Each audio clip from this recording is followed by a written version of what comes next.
It's been an interesting day here at Road America, to say the least. At the very end of our first USF Pro 2000 race of the day, rain came, and it was there for quite a while. The USF2000 race getting postponed till later on today. But we will be able to go racing here this afternoon and cap things off for the day, at least for USF Pro 2000. And the guy who scored the win here already is Locky Hughes from Turn 3 Motorsports. How big was that victory for you? Hughes from Turn 3 Motorsports, how big was that victory for you? Yeah, it was pretty important. I mean, halfway through the season, it's a pretty important time to start putting stuff together. So, and it's been a while. It's been since the first race in St. Pete. So, no, for sure, it was really nice to grab another win. And obviously, it was a really tough battle out there as well. With the slipstreams you get down here, it's tough. Now, not only is it a victory for you, one of the great things is that you've got this run going. You got some momentum, right? Your fifth straight podium as well. You had a great weekend in Indianapolis. And, of course, the third place finish in the Freedom 90. What does that momentum mean going into the second half of the season? Yeah, I mean, we had a really good month of May. And obviously, yeah, momentum in racing's a big deal. But, no, I don't really think about it. I've just been just trying to win every race I can, and yeah, that's sort of how I'm approaching it at the moment. Big thing about today, and obviously in the race day, is it's going to be different. We had the wet weather, we had all that rain come in, it washed off a lot of the rubber, even IndyCar qualifying in the wet. What are your thoughts on what maybe the track is going to be like? Yeah, I mean, she might be a bit greasy. I know in race one, when there was a little bit of rain on the track, it was crazy how much grip we lost. So, you know, I'm sure that's going to play a big factor into the race. Not only a second victory on the season, but you take over the point lead as well with a pretty little good advantage. Does that change your mindset coming in? Can you finish second, or are you still going after those race wins? It doesn't change the mindset too much. It just obviously it's a better position to be in. Still want to win, but yeah, we'll see how it is. For the rest of the competition, I'll tell you, folks, that's momentum he has right now. 5 straight podiums, and now a victory big for Locky Hughes. Turn 3 Motorsports stepping things up. And before I had a chance to talk to Locky, I actually chatted with team owner Peter Dempsey as well. One of the powerhouse teams in USF Pro 2000, most definitely Turn 3 Motorsports. It's a name that many know here in American motorsports. That's Peter Dempsey. Peter, great season so far. We'll talk about your drivers. You got one right in the middle of a championship fight. You got some young kids coming up as well. Let's talk first about the team itself. How happy are you with the way things have developed over the last couple of years? I mean, really happy. I mean, if someone told me to be a team owner 10 years ago, I'd say no chance. I don't even know how myself and Mandy have pulled it off, but we're here, obviously. You know, we got a good group of drivers, and as you know from my history, I love developing young talent, and having a good year this year. Let's talk about Locky Hughes a little bit. We'll start with him. Right in the middle of the fight, really good in the offseason. Came out of the gate strong at St. Pete, a little lull there at NOLA, but right back at it. 4 straight podiums coming into Road America? Yeah, I mean, obviously it was important for us to come out of block strong, and we did it at St. Pete with both Danny and Locky, you know, locking out the front row. NOLA was tough for us. You know, every team I think has a bad weekend here and there, and it was definitely a struggle, but I'm really impressed with how level-headed he stayed and just kind of picked up the points and got himself back in the fight in the championship. And but from this point on, I think if he wants to win a championship, he has to go earn it. Like, you know, get back in the fight. But now it's time to step up to the plate and try and get a couple of bit more wins. Yeah, Road America's obviously the stretch run heading all the way to Portland. Now, not only do you have a veteran driver like Locky in the middle of the fight, but you got some young kids you're working on. Let's start with Danny Dashelski. Young kid, just kind of getting into the program, jumping up into pro. How's his progression been? How have you felt he's been to start the season? Yeah, he's been great. I mean, Danny joined us late last year after doing some USF2000, and then really put full trust in our program that we're going to help him out, and he did all the winter tests that we could, and he did a great job, obviously at St. Pete, qualifying P2 and having his first podium, I think, in the USF Pro Championship. So his development has been great. He drives a lot of different cars, but I think if he can just try to stay focused on one, you can see how strong he's been. He's been now in the Pro 2000, I think, for the last month or so, not driving any other cars, and his level is back to where he was St. Pete. I feel like we need to start a GoFundMe to buy some luck for Ethan Ho. This kid's got so much speed, but he just can't get any luck at all. No, not at the moment. I don't know what he's going to do. I mean, he did an awesome job at the Oval there at Lucas Oil. Never been there in his life before, and topped, I think, 2 sessions, or was at least in the top 5 nearly every run, and then had the incident with Nikita in the race, which really sucked because it set him back, and then also set him back a little bit this weekend, just dropping confidence. But I mean, he can do a fast lap. I think he just needs to try to figure out how to do more fast laps and be a bit more consistent from session to session, but the speed and the ability is there, and I just think he needs a little bit more self-belief to get him up, maybe more consistent through the season. You look at the self-confidence you get for all these drivers here. You got the contrast with, of course, the veteran in Locky, but then you got Tyke Durst, brand new kind of this program, stepping up into pro. It's a big jump for him, but I think we've seen some good speed out of him. No, absolutely. It was always going to be tough for him this year. We knew that, but we're taking this as our learning year. He needs to finish a few more races because you don't get much experience sitting on pit road. And that's what we're trying to build on this weekend. Is just, Lucas Oil, he bounced back in the race and did a great job in finishing the race there, and with a good pace at the end. And this weekend again, just trying to survive a few races. It's tough, like for him being at the pack, like say from 12th to 15th. It's a mad scramble with everyone there. So just need to try have him be a bit more patient and calculate on his moves to gain the experience he needs heading into next season. The interesting thing is you didn't think you'd be a team owner, but your mom and dad, of course, one of the most famous teams over in the UK and Ireland, they're running Formula 4. You end up here now with you and your wife, Mandy. What's it like working with the wife to put everything together? You guys are such a fantastic team. Yeah, I mean, it's really good.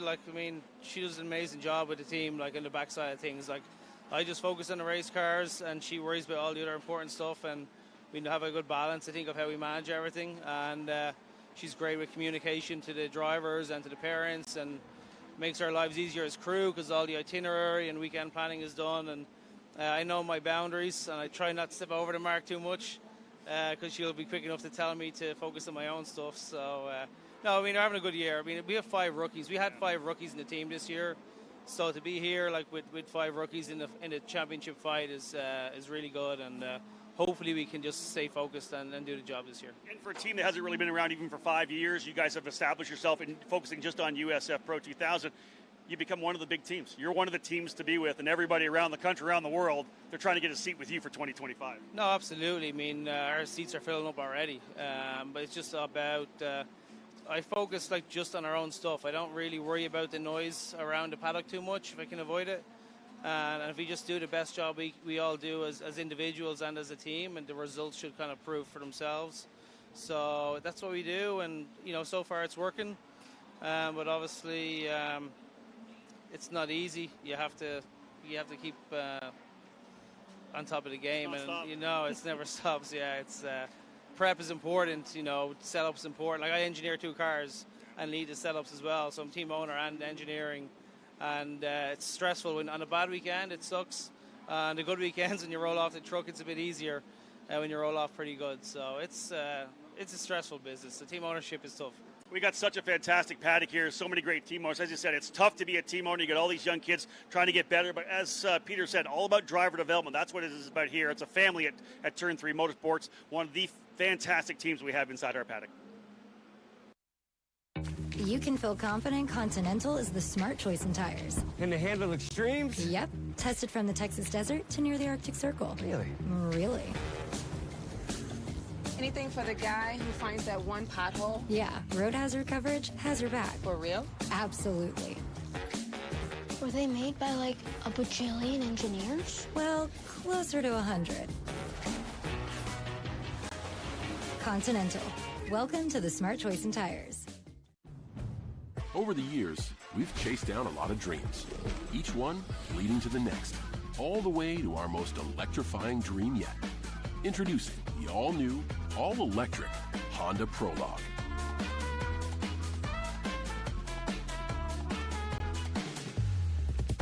Made to inspire the newest generation of dreamers so they can make their dreams a reality. The all-new, all-electric Prologue from Honda.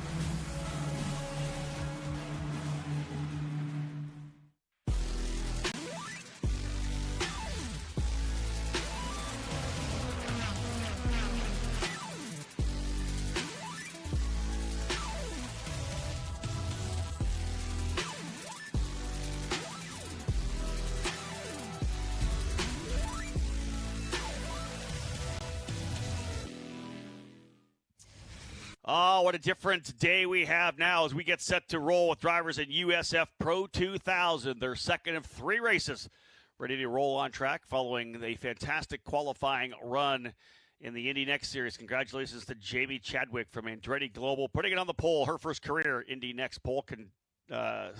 Excellent run, conditions changing. Really developed nicely here for the drivers in USF Pro 2000. Once again, folks, like I said earlier today, a much cooler morning. We had the cloud cover, rain at the very end of that run. Caught a couple drivers out over in the carousel. 63 degrees trackside. Sun is out. It's going to be a fantastic back-to-back run here for USF Pro 2000 and USF 2000. The USF 2000 race we'll have here after this one is actually the continuation of the postponed race earlier today.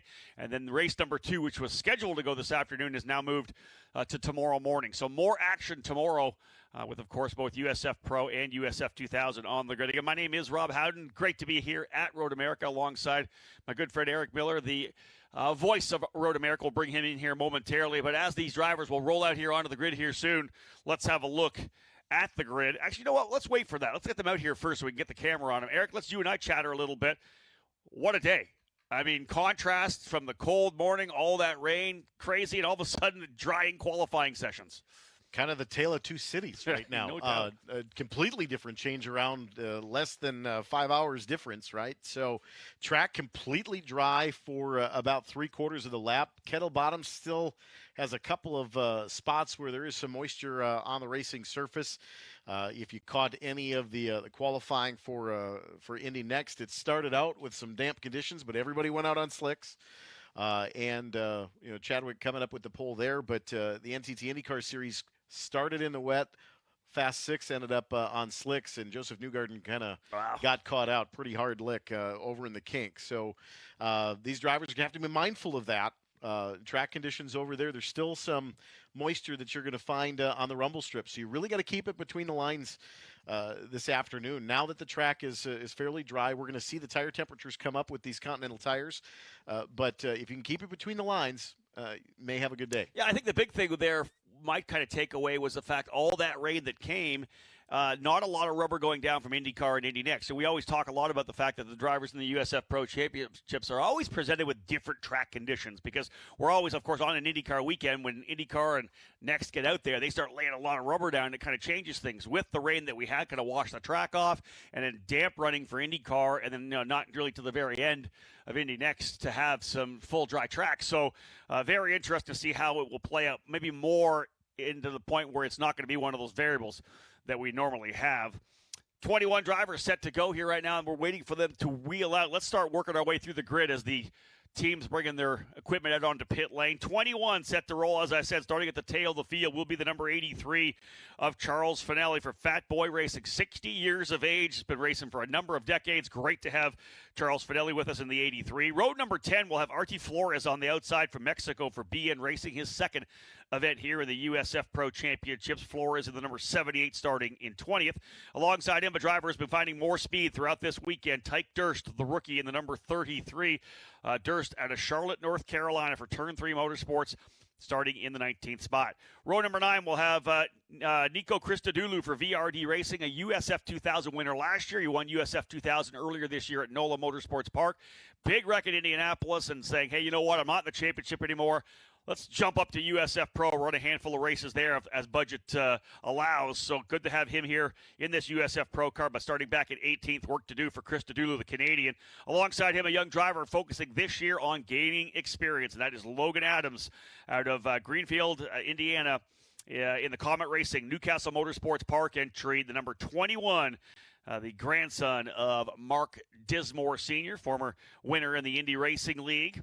Adams going to start 17th. Row 8 on the outside, debut weekend for Cooper Becklin, the driver of the number 28 machine out of Portland, Oregon for TJ Speed. Third last year in the Formula Regional Americas program. Again, just getting his feet wet in the program here. He'll start on the outside of row number 8, 16th, alongside Ethan Ho from Los Angeles, California for Turn 3 Motorsports, the rookie in the number 68. Cars now rolling out here onto pit lane. We'll work our way up now to row number 7 on the outside, currently sitting 4th in points, second highest rookie. That is Liam Skeets from TJ Speed Motorsports, the driver from New Zealand in the number 26, starting in 14th spot. And alongside him, the Brazilian Nicolas Monteiro in the number 9 for D-Force Racing. Up to Nikita Johnson. He had the point lead coming into the weekend, but now back by 17 markers from Locky Hughes. Nikita Johnson for VRD Racing in the number 17. 4 wins on the season. 4 wins on the season. Second place in points. Looking to fight it back here, but starting 12th. Deep in the field, kind of right in the middle of the pack. We'll see where the chaos happens. He'll start alongside Braden Eves, former USF2000 champion and a winner here at Road America in 2022 in Pro 2000. Eves in the number 92 Corpay exclusive Autosport machine. Going now to row number 5 on the outside, Nicholas Baptiste for BN Racing, the Colombian rookie in the number 74, starting 10th. And on the inside, George Garcia Arce from Mexico in the D-Force Racing number 10. Going to row 4, Jace Denmark in the number 20. Denmark had a solid run in the opening race, currently sitting 3rd place in the points, only 29 out of the lead. So watch for Denmark for Pabst Racing in the number 20 to work his way forward. He'll start alongside driver who got 2nd place. First podium in race number 1, Frankie Mossman for J. Howard Driver Development will start a little further back in 7th, but he knows he's got a good race car to work his way forward. Moving now into row number 3, Danny Dashalski, 16 years of age on the outside of row number 3. In the number 3 for Turn 3 Motorsports, the rookie starting 6th alongside Ricardo Escoto for BN Racing. His first podium of the year as well, finishing in the 3rd spot. In the number 77, Ricardo Escoto for BN Racing starting 5th. We'll go down to row number 2. Former USF Juniors champion 2 years ago, Matt Clark for D-Force Racing. In that number 7 machine, the rookie starting in the 4th position. Mac now down in 13th position in points, has had some rough runs, but I think they've got things dialed in a bit here. Matt Clark going to start on the outside of row 2. Alongside him from Turn 3 Motorsports, your new point leader.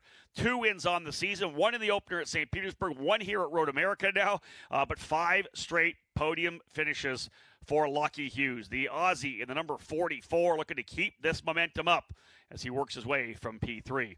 21 drivers in the field, put 2 on the front row. It is an all Pabst Racing front row lockout. Christian Brooks from Santa Clarita, California in the number 19 for Pabst Racing starting on the outside of the front row. And the pole sitter here, a winner from Indianapolis, last year's USF 2000 champion Simon Sykes in the number 18, starting in the P1 position. Had a really good opportunity to get a podium finish in race 1, but a last lap, last corner issue, went off the racetrack into the gravel trap, fell to the tail of the field.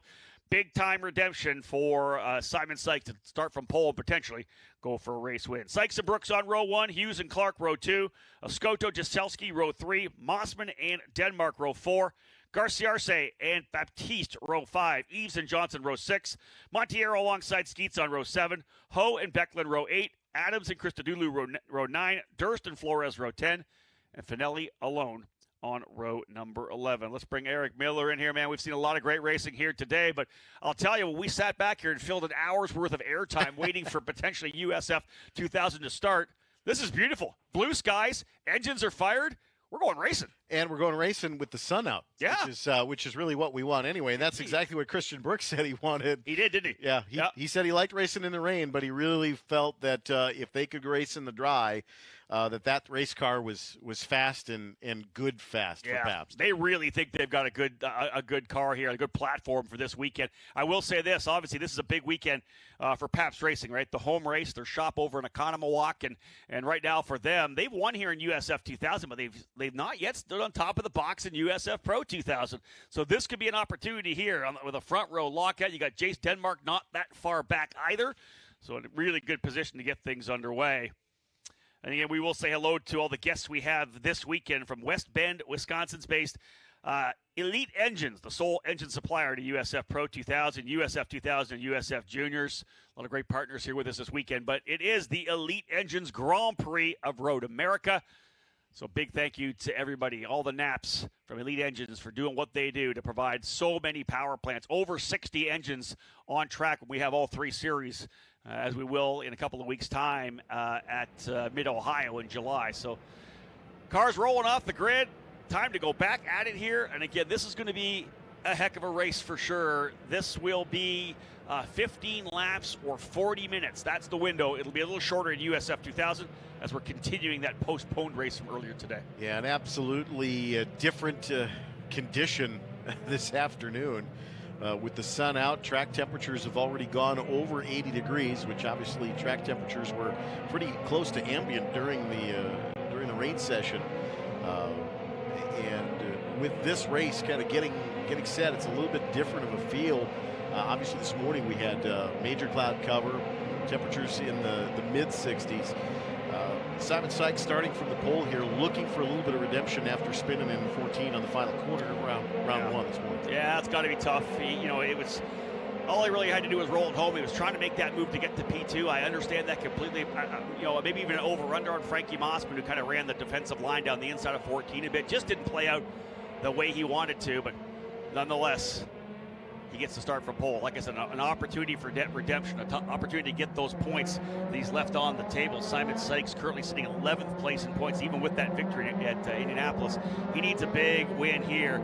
Even anything on the podium, I think, would be strong for Sykes, because he's honestly, I think he's 14 points out of 7. And there's an opportunity, of course, to make up a ton if he's able to win or at least get on the podium. So that's how it'll all play out, that's for sure. Got a few folks watching on the stream over in Canada Corner. Love it. Hello, Canada. They got the big screen. Plus, they got the screen on their phone. I love chatting with us. That's kind of cool. Well, I'll tell you this. We do have, we talked about before, USF2000 will run now tomorrow morning. There was a bunch of people I know were probably either flying out first thing tomorrow morning or taking the red eye home tonight. Instead, they're back tomorrow. So listen, if you're ready for some racing tomorrow, we'll add another one. We'll add USF2000 race number 2 tomorrow morning. I like that. Get them racing on Sunday. I'm all about race cars on track throughout the day on Sunday morning. So Sunday Fun Day on tap for us. Obviously, we'll restart that slightly shortened race with already 2 laps technically in the books after the red flag for the water situation. Yep. It was standing water really from a safety aspect, so it was a smart decision. Glad to see that Race Control found a way with Road America and with the USF Pro Champions to find a way to get USF2000 both rounds in this weekend. Yeah. That way you don't have to make it up down the road. 100%. I think one of the things, Eric, obviously the standing water was, there was just so much water. I think really visibility was probably one of the big concerns, how bad it was going to be for the drivers here. And again, this is all about driver development. It's all about these drivers getting as many laps as we possibly can, right? So it's not like we have to rush them. If there's any way we can get it in the dry, that's fantastic. Obviously, wet weather practice is key as well, but indeed, those drivers will be back tomorrow morning, get right back at it in USF 2000. The pro drivers will wrap up their triple header first, then we'll go to pro. Time to go racing here, though, for race number 2. And again, as I said, all Pabst Racing front row. Drivers getting themselves ready to go. Sykes on the inside, Brooks on the outside. One of the longest runs down to turn 1 on the circuit. And it is going to be a barn burner when they get down there. Everybody lining up. Charles Fidelli giving himself some room at the back. Good call there. Everybody else stacking and packing them as they come back up the hill. We're going to look for Aaron Likens to get things underway. Great shot, and we are underway. Green, green, green for race number 2 here in USF Pro 2000. The long run down here into turn number 1. Low lining down to the bottom of the racetrack goes Sykes. Does he hold the spot? He does. Does Brooks come away with second? I think he will. He was able to gap enough, and he does slot into second right on the gearbox. One driver wide coming out over the other side of the rumbles, but back down the hill they come. 2 wide. Locky Hughes thinking about the inside, but probably thought better of it and tucked back in. Driver making a move up there. I think Ricardo Escoto up into third, and we do have a driver off in the gravel. Coming down into turn number 3. First run down the long straightaway into turn number 5. They're side by side with Braden Eves, and I believe one of the TJ Speed cars, probably Liam Skeets. They'll work their way down. There's your leader, Sykes. Brooks runs in second. Escoto in third. Oh, there's contact. He's going to clear someone out. That was Matt Clark that got cleared out by the 68 of Ethan Ho. Clark had turned in and got drilled in the side. You can see that further back. Something happened to Ho, and the front right is gone. Full course yellow, no doubt, and not surprisingly, within seconds, the AMR IndyCar safety team arrives on the scene. Ho was a passenger there. Whatever happened to him, 100% passenger, came straight across, and poor Matt Clark, who had such a fantastic qualifying run, up into the 4th position, settled in nicely, turns into turn 5, Eric, and gets totally cleared out. Well, I'm hoping that we see a replay there, but the cars don't stop very well when you're airborne. Exactly. And, it looked like maybe some wheel-to-wheel contact mid-pack kind of sent him to driver's left and then hit the rumble strips right as that kind of kicks back a little bit towards the right before you make your turn in, and at that point, just a passenger. Poor Matt Clark, though. Great starting position for Mac for D-Force Racing, and that's going to end up with a DNF here with the full course caution coming out. I'm trying to see if everybody else was kind of able to get through. That's the crazy thing. I think as Ho was coming through. I think guys obviously picking up into the peripheral, like Ho, I got to hold on here, because the front guys, Sykes, Brooks, Hughes, and Escoto are fine. I want to say that might be Danny Dashelski, I think, up into the 5th spot now. Indeed, Dashelski in 5th. Denmark, I think Jace Denmark now up into the 6th position. We'll see as they come back around here. We can get things that's actually, lined up. I think that's Escoto up in the 4th spot. There's Denmark. Escoto had a great run. He got in the 3rd early. We'll have a look as they come back up the hill. We'll give you a full field rundown to see how things shook down. We had a couple of drivers make big moves coming forward. They'll come across the line and we'll get things underway. Again, waiting for it to pick up. Sykes, Brooks, Escoto, Hughes, and Dashelski.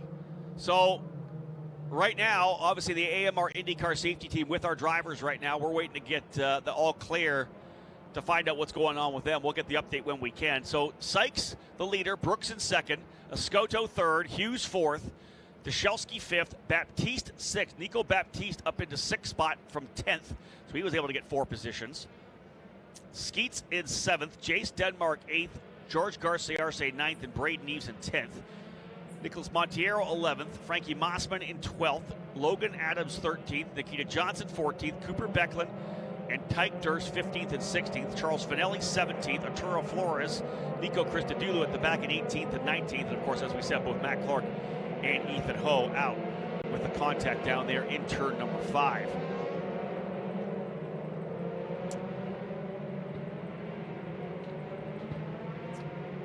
So indeed, the incident halting the opening lap, with drivers now circulating around this 4.041 mile racetrack.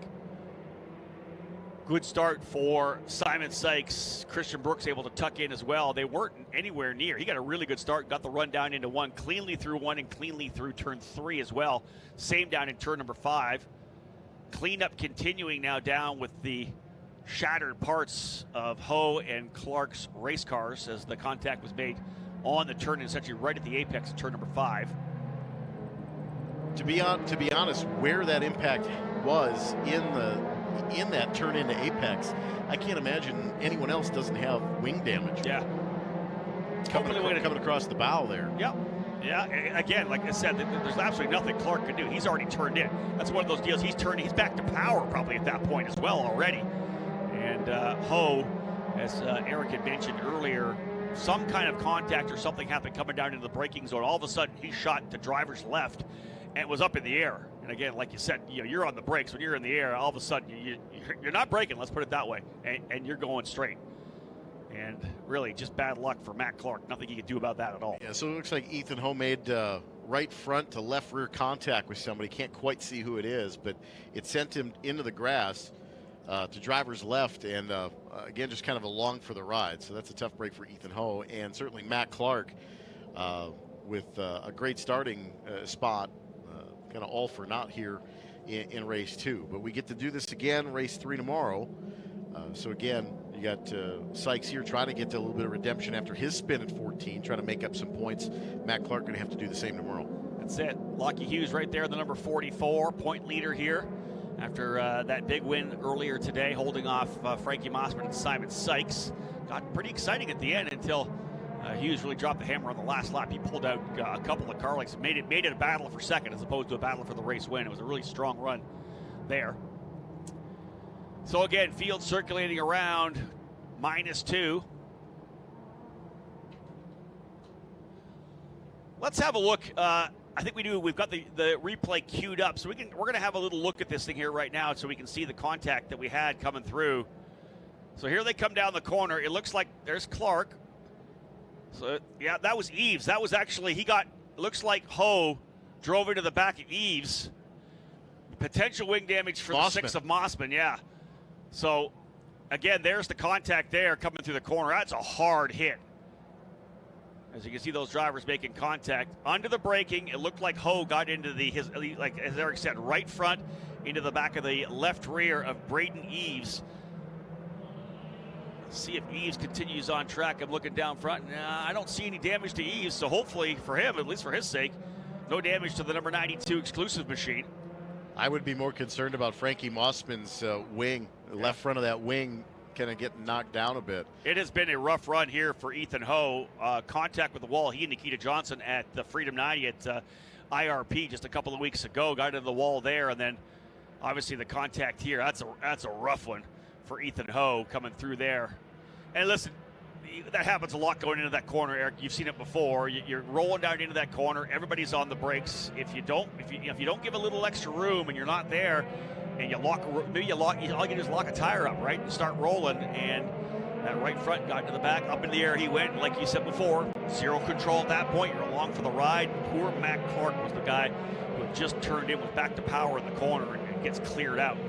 Coming from the driver's left. Yeah, you're a yard dart at that point without a feather. So, but naturally, at that point in the racetrack in the Marine Sweep, you're kind of coming to it now, looking at the screen just to the right of the pace car. That grass does move slightly to the right. There is a little bit of a kink to the right, and I think sometimes some drivers will get caught out by that because it's just a slight movement to the right as you get into the braking zone, depending on if you're going, to either 1, 2, or 3 marker, depending on entry to 5, from your brake package. But you look at the way that racetrack is shaped a little bit, you do kind of move to the right naturally, and I think Ethan might have just kind of gotten in that position where he was committed to try to look to the inside of Eves, and Eves didn't move to the right.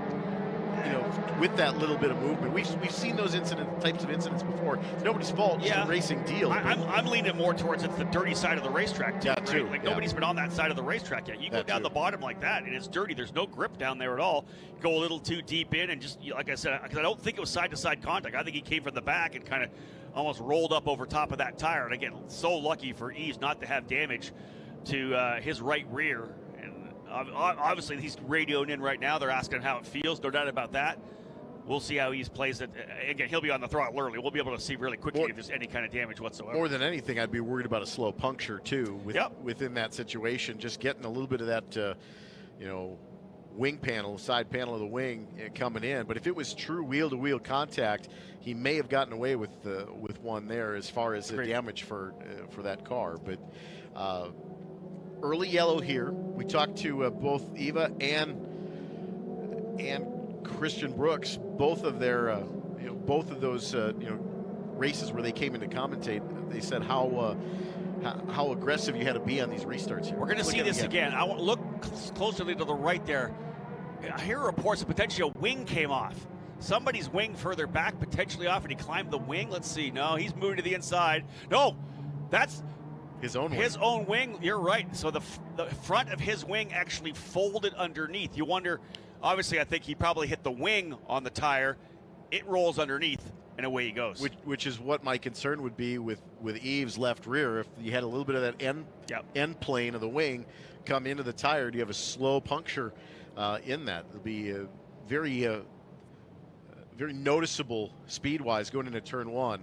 So if he's got any issue with that right-hander. So that was a really good look. Once we had that other look at it to have a feel what happened, you could see the wing kind of folding under. Once it got in there, tapped the right rear, pulled it underneath, and launched that car up in the air. And that's a lot of the time when you'll race control. If someone's got a wing that's dangling, there's an issue with the wing. They don't want that to happen. Exactly that. If it breaks off and folds under, then you're out of control and you're along for the ride. And that's what happened to Ethan Ho. Just that quick click, not much contact with that right rear of Braden Eves, and around it went, and down he goes. So here's your top 10. Sykes, Brooks, Escoto, Hughes, Deschelsky, top 5.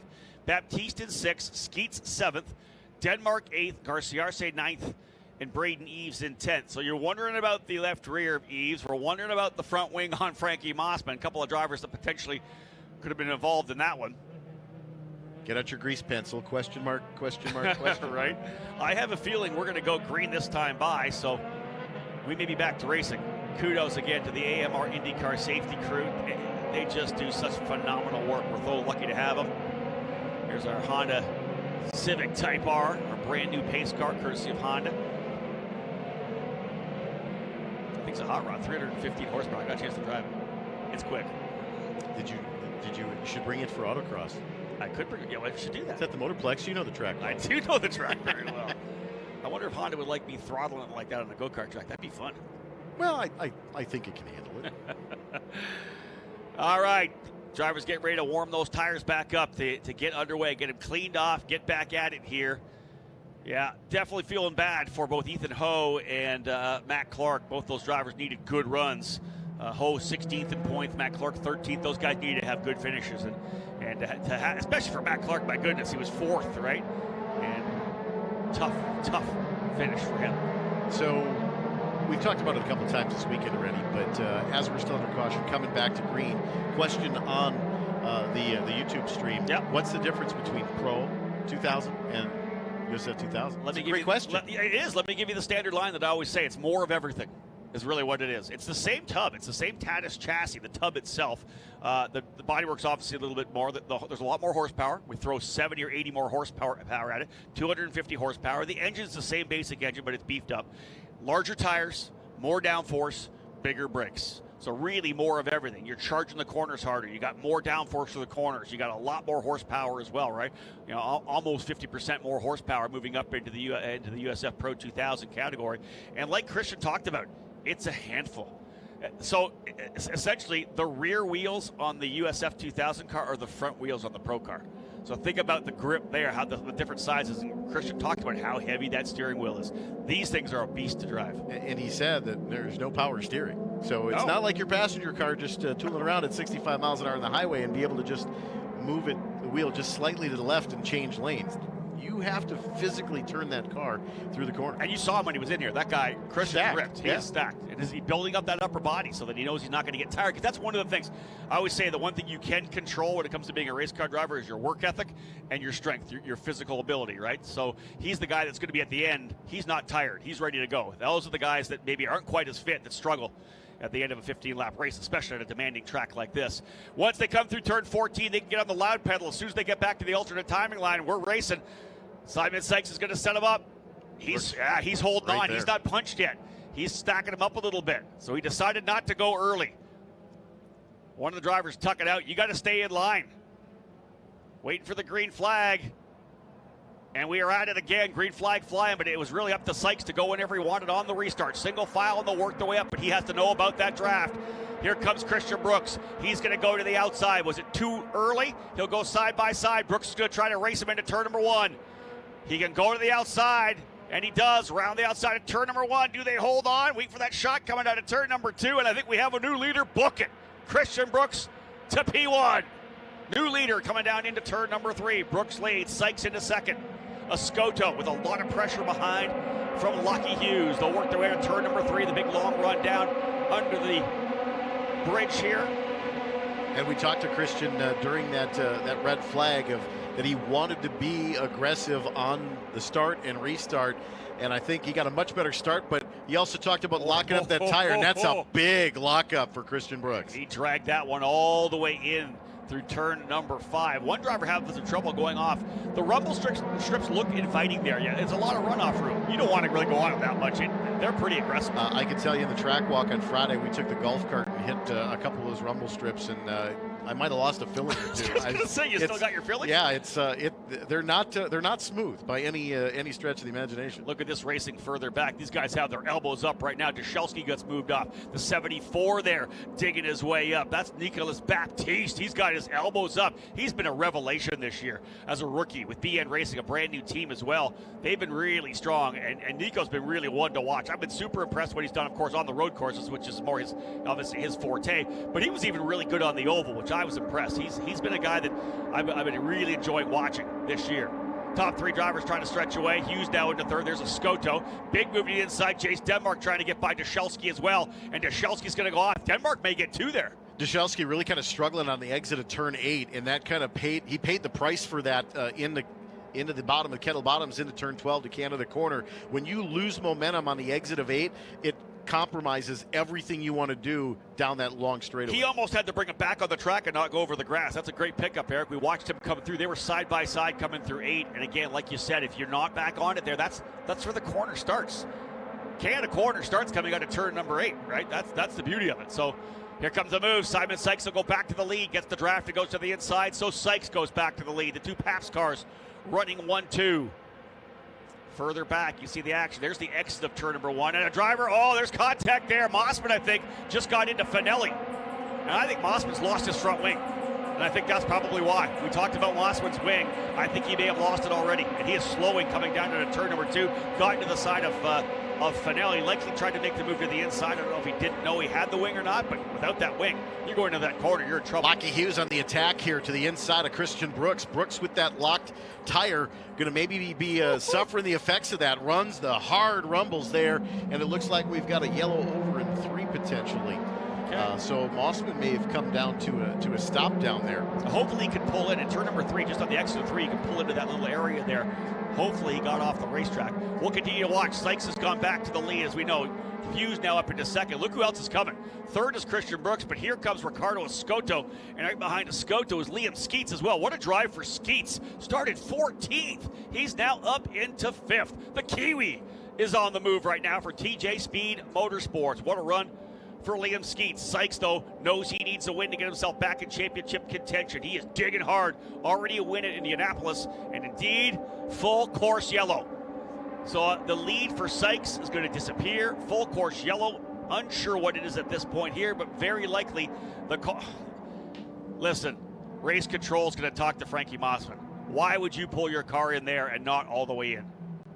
That is not good. Unless when he hits Finelli coming out of 1, something happens to the driveline or suspension that he didn't have the ability or power to get off to the Skippy road there. That's a possibility, I guess. I don't know. I just really, that's a move I would love to have seen him pull all the way off. With the contact, they were on the outside of the rumble strips. It's certainly possible you could have popped up and pulled something, gearbox, anything. Yeah, it was big contact. Yeah, You're right. And that rumble strip, it looks like both cars are actually pulled off as well. It looks like both cars in the cut over in turn 3. So Finelli as well. Yeah, he pulled all the way off to driver's left as far as he could go. That's tough for Frankie, though. Think about that great run he had earlier today, Eric. Got that 2nd place finish. The momentum's there, Knows he's got a chance for a win. We are going to have a look at the replay of the contact between those 2 drivers. Keep your eye to the left side of the screen. You're going to see Frankie come in and make side-by-side contact. Oh, no, it's... Finelli spun right in front of him, and Mossman had nowhere to go. Frankie, I thought he had lost the wing. He actually lost it there. You can see the wing actually sliding back, further back. Oh, that's so tough. That's brutal for Frankie Mossman. Yeah, so Finelli coming out of the corner lost. I thought maybe Frankie was making the move to the inside, but when we picked it up for the first time, they were already connected when we looked up. That's tough. Finelli just losing the rear of the car coming through turn number 1. Mossman with no place to go. So my question is Finelli started at the back, Mossman started up front. Why was Mossman that far back? Was he having problems because of the contact to the start? Did he got maybe pushed off into the grass on the start? I don't know if we can get a replay maybe of the restart, because they did fan out. Possibility, yeah. So a possibility that he got off and ended up dragging towards the back of the pack, because he would have been maybe in the top 10 when we restarted. And I didn't see, I thought maybe did he come to pit lane and put a new wing on, but I don't remember seeing him come to pit lane. We would have picked that up for sure. So nonetheless, Frankie, who was so good this morning, doesn't get to do it again today. Luckily for him, thinking about momentum moving into the next event, which is at Mid-Ohio, got a chance to come back tomorrow morning. He knows that's a bad, fast race car. He's got to put his head down and kind of dig back in. Yeah, we're going to have a replay of that restart. Thank you to the guys in the truck. We're going to have a look at this here and to see if we see anything here as they come down. Look for Mossman. Does anything happen? Does he go off track? Yeah, so this is the initial start. The restart. He should be in the group back here. But I don't know if there's a different angle from maybe the tower looking back towards 14, right by pit in, on that start as they were coming to the hill, because it was such a late start. Yeah, here he is. He's at the very tail. He's way in the back. Yeah, he's at the back. Which is a little strange. That's tough. Yeah. And he's literally going around the outside of one of the cars. I believe he went around the outside, I think probably of Artie Flores, and then was coming through the corner, and then around goes Finelli. So tough one for Frankie Mossman. Like he said, press the reset button, come back and do it again on Sunday. Just under halfway here. And remember this too. They went green to checker in the first race. And you mentioned this I think we were talking during USF2000, that rain delay, that cautious precautions, right? We either go green to checker or we have a bunch of them, because guys get aggressive. They start going at each other when you got a chance to do those restarts. So that's a couple yellows already. But both Christian and Evagoras both said during both of those race coverages that you have to be aggressive on those starts because that's where you make up the most positions. So the initial start and any subsequent restarts, especially a single foul restart, that's where you can capitalize, get 1 or 2 right away, put yourself in a better position. They're really long laps here. When we talk about a 4-mile lap, you go to a place like Mid-Ohio, which is really half the size. You don't have as much time to make up, and you don't have a lot of straightaways there. Here, you're using a lot of the toe for that as well. So these drivers, all the different race circuits that you guys go to every season, this is the longest racetrack, and it's right in the middle of the season, and so it begins the transition for the rest of the season. From a setup standpoint and a confidence setup. We're going to get another look. Here's that other shot at the replay. We're going to try to see why Mossman's so far back. Yeah, I don't know if he fell to the tail. You see him side by side there with Finelli, who's kind of pushing him a little bit to the side.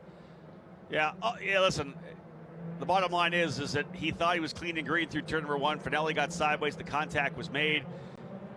Damage to the car, comes down the hill. He's not able to get to the inside.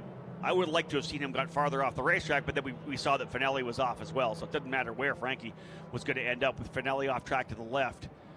The full course yellow was most definitely coming out. The lead, the gap that Simon Sykes had going away. Locky Hughes doing a good job getting himself. It was in 3rd. Now we're working his way up to 2nd. He's where he needs to be right now. Christian Brooks is going to try to press the reset button and fight his way back forward. He'll be looking for a little bit more. Because there are just some guys, and I say this a lot, as they're still trying to bring the car of Finelli out. Their work's still being done over there. But I talk about the fact that everybody kind of has a different storyline coming into these races, right? This is the halfway point of the season for all intents and purposes. And indeed, if you got a good race car here at Road America and it's a triple header for pro and you can get 3 big results, man, that is so huge in terms of the championship. But everybody comes in with a different storyline. Like right now, if you're Locky Hughes, you've done 5 straight podiums. You just got your 2nd win. You got a 29-point lead, which is almost a full race in terms of the lead he has right now. So his mindset, I'll take the win, but I'll go 2nd. I'll let Simon Sykes can win. I'm not going to throw away. Sykes is back at 11th in points. I'm in a good spot here. I'm going to bank some points. If you're Christian Brooks, and we talked to him, you're coming in here P5. He's 53 points back. That's closing in on 2 full races. The most you can get is 33 points. So 66 is 2 full races. He's got to get aggressive. He knows that. And not only that, but that's almost a full race or almost 2 full races in that situation. But that's banking on someone else's luck, right? True enough. You need somebody to have a bad day for you to have the best day. And so he's going to have to start to be a little bit more aggressive here. With the flat spot, though, potentially, how deep can Christian really go into the braking zone? How much can he really attack on this next start? And we know flat spots bring flat spots, right? The minute you've done it one time, it makes it so much easier to lock back up on that flat spot. He'll have to be very, very tender with the brakes to a certain extent to make sure he's going to be okay coming in. You don't want to do it again early, right? You got to do the best you can and race hard here.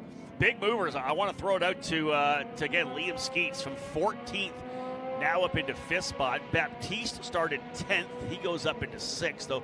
Solid run for him. Braden Eves now in the 8th spot. He started 11th, so a couple of spots for Braden as well. Logan Adams currently 11th. He started 17th, so 6 position improvement for Logan Adams, who, it's an awesome story, obviously. It's a single-car team.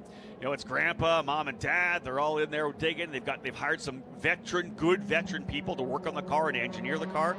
And what I love about Logan is he's got that mindset. I'm just here to learn right now. I'm not trying to set the world on fire. I'm not trying to win races. I'm here to learn the racetrack. I'm here to learn the car. And he's done a really good job. I'll say that right now. He's 17th in points, but he's had some really good results where he's been able to improve forward. And he's finishing races and rolling that car back on the trailer at the end of every night. Sounds like the lights are out on the Honda Civic Type R. Safety car here at USF Pro 2000. Rob, we're setting up for another restart. And we know that there are some aggressive minds here in this field. You talk about Locky Hughes maybe thinking about banking points, but at the same time, you know what you want. You want the top step on the box, right? He cares. And we're going to see a different start. This time, Sykes goes way earlier. Well, he had to wait for the pace car. He Yeah. was so close to the pace car, he had to really get rolling to get back up into pit lane, and Sykes jumping on the loud pedal right as he comes through turn 14. Does that pay off? One driver into pit lane already here as well. Not sure what that is for. A driver has pulled off the pit lane on the right side of the racetrack. Otherwise, we are racing down into turn number 1. Locky Hughes is going to try to go around the outside. He wants to get the lead. Sykes doesn't want to give it up. We'll pick up that corner there coming through turn number 1. Everybody digging. Pit lane, by the way. Pardon me? Christodoulou on pit lane. Okay, it is Nico Christodoulou to pit lane. Sykes able to hold him off. Now it's Escoto battling it out here with Christian Brooks. Escoto tried the outside of turn number 3. Not enough. Look at this. Skeets is coming up the side as well. This is going to get exciting. Down into 5, 2 by 2, all the way up and down the order here. Sykes on the inside. Locky trying to go the long way around. This time, Escoto locking up the left front. He's going to go all the way Sent it off. in deep. He's going to lose at least one spot. There's another one, too. He's going to lose maybe 3 spots going in deep. So Escoto, I think his teammate was one of the drivers who was able to get by, and he's off again. Escoto elbows up, trying to hold on, and he'll lose a spot to, I believe, Danny Dushelski, who was able to get around Braden Eves as well. Yeah, we're side by side. Eves now on the gearbox of Escoto, who locked it up big time. Eves is going to try to go around the outside. Oh, how about the outside of the carousel? Hold it there. Oh, yeah. Eves around the outside of the carousel. I like the courage. I like the conviction. Not quite enough, though, but gets a good run on the corner. He's going to continue to go to work here, try to get that draft through the kettle bottoms.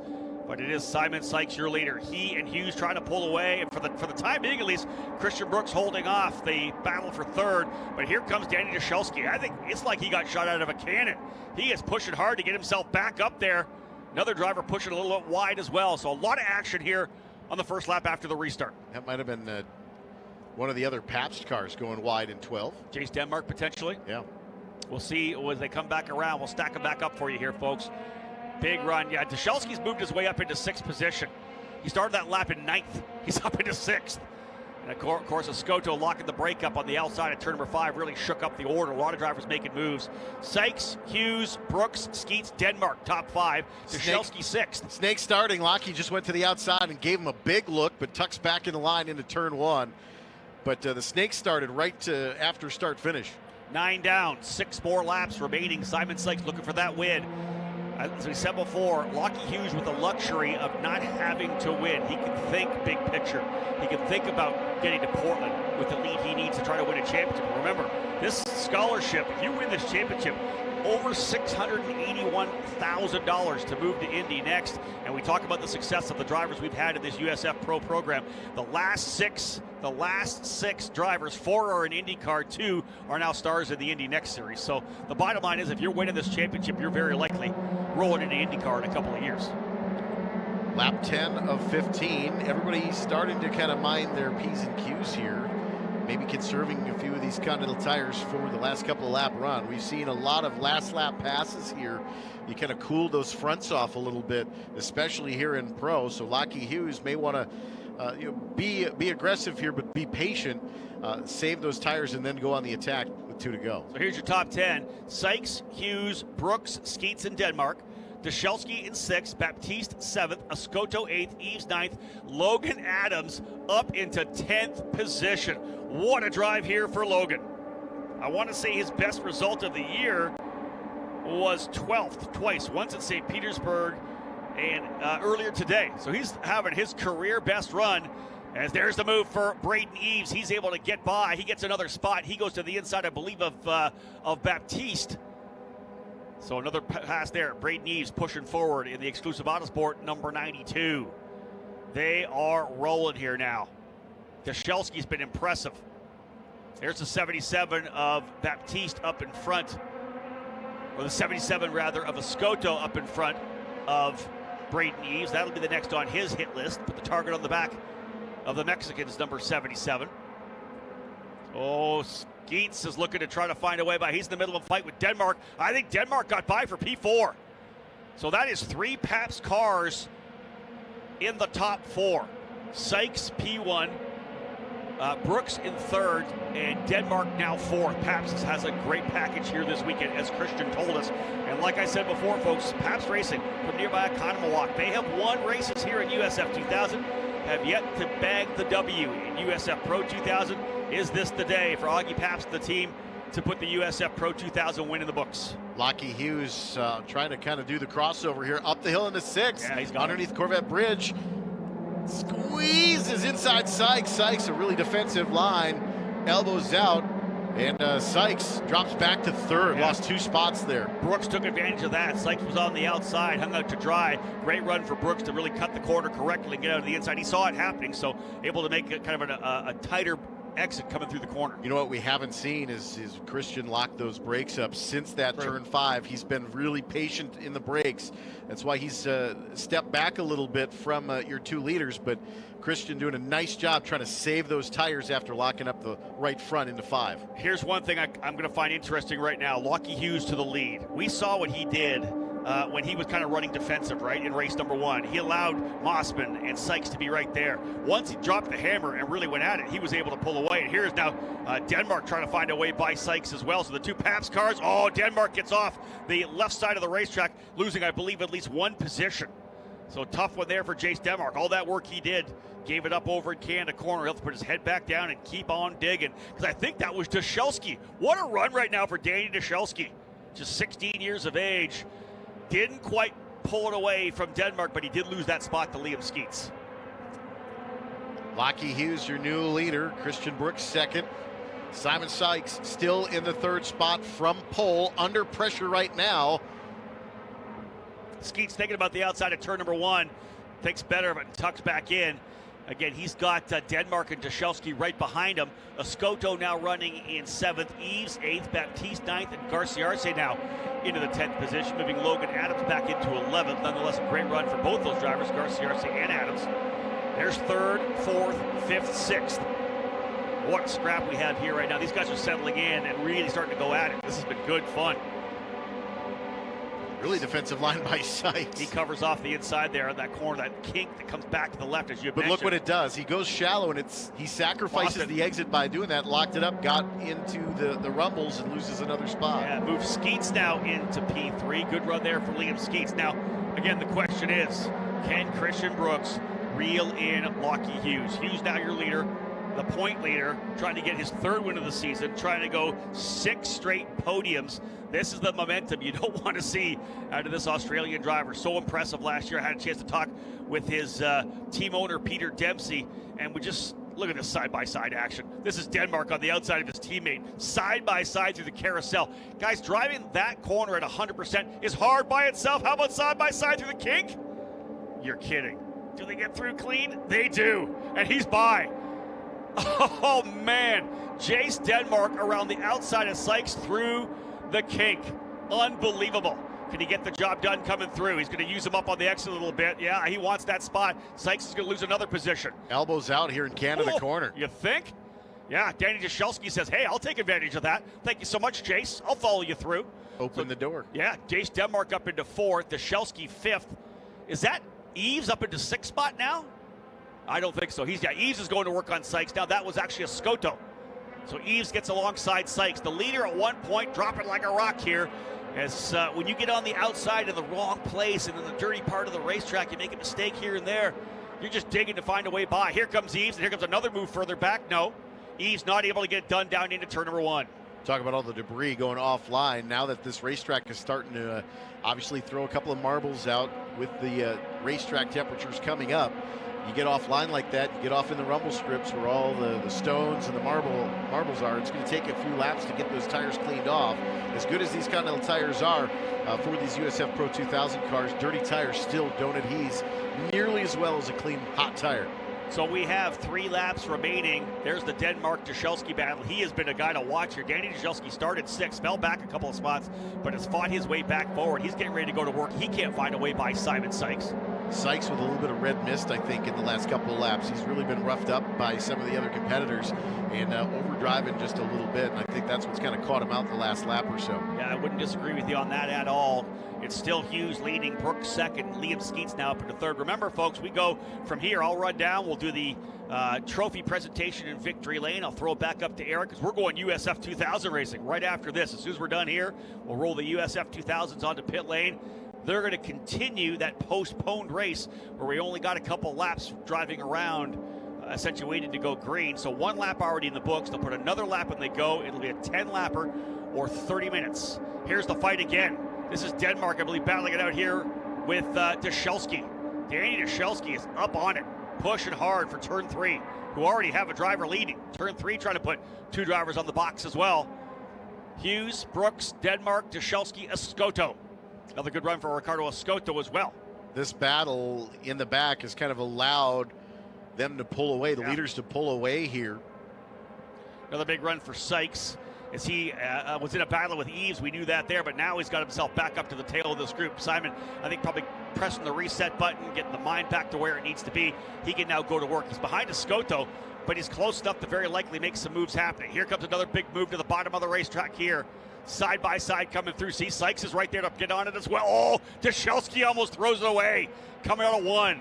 A tank slapper at a turn 1 for Danny Dashelski, and he's getting eaten up as well. Sykes to the outside of him right now. Escoto was right there. Escoto gets through for P5. What a race here at the end. Dashelski on the pitch and catch into turn 1. That's a big moment. Yeah, 2 laps remaining. White flag will fly for Locky Hughes next time by. Does Christian Brooks have anything? Dashelski looking back down the inside of Denmark, I believe.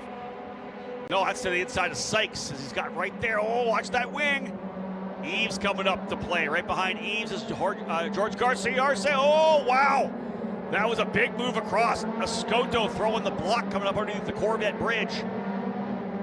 And right there, it stacks them all up. Escoto holding on for dear life right now. 1 lap to go when they come back around. Look at this battle we have. Eves looking to the inside now at Dashelski. Well, a lot of action here now as everybody's fighting for a spot inside the top 10. Some great racing. Escoto up the hill, did the big block across. We've seen that happen before. You don't get the best run out of turn 5. You try to get across the racetrack to defend on that entry. A lot of the times you'll lose because you can't get around the corner. You get past coming through 7 to 8. But Sykes had already committed. He was trying to come up the inside. Yeah, no question. There's your gap for the lead. White flag to fly this time by. There's Liam Skeets in that 3rd spot. He has not been on the podium since the 2nd race at Indianapolis. He would love to do it again. Sykes and Dashelski side by side.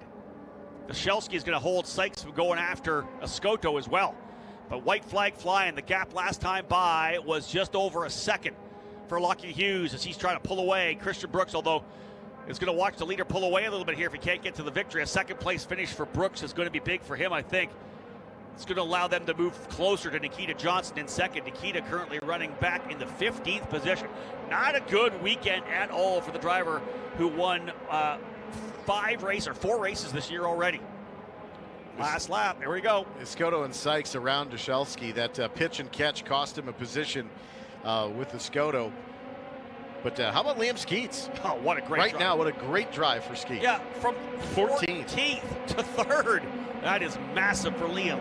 You think about that. You're 14th in the grid. You're like, what am I going to do? How am I going to, what have I got to recover with? How about up to 3rd? What a drive for the TJ Speed team. Tim Neff and the crew putting a great piece under the Kiwi today. But this is it. Final lap here right now. The gap last time by was 1.4, and he is just pulling away.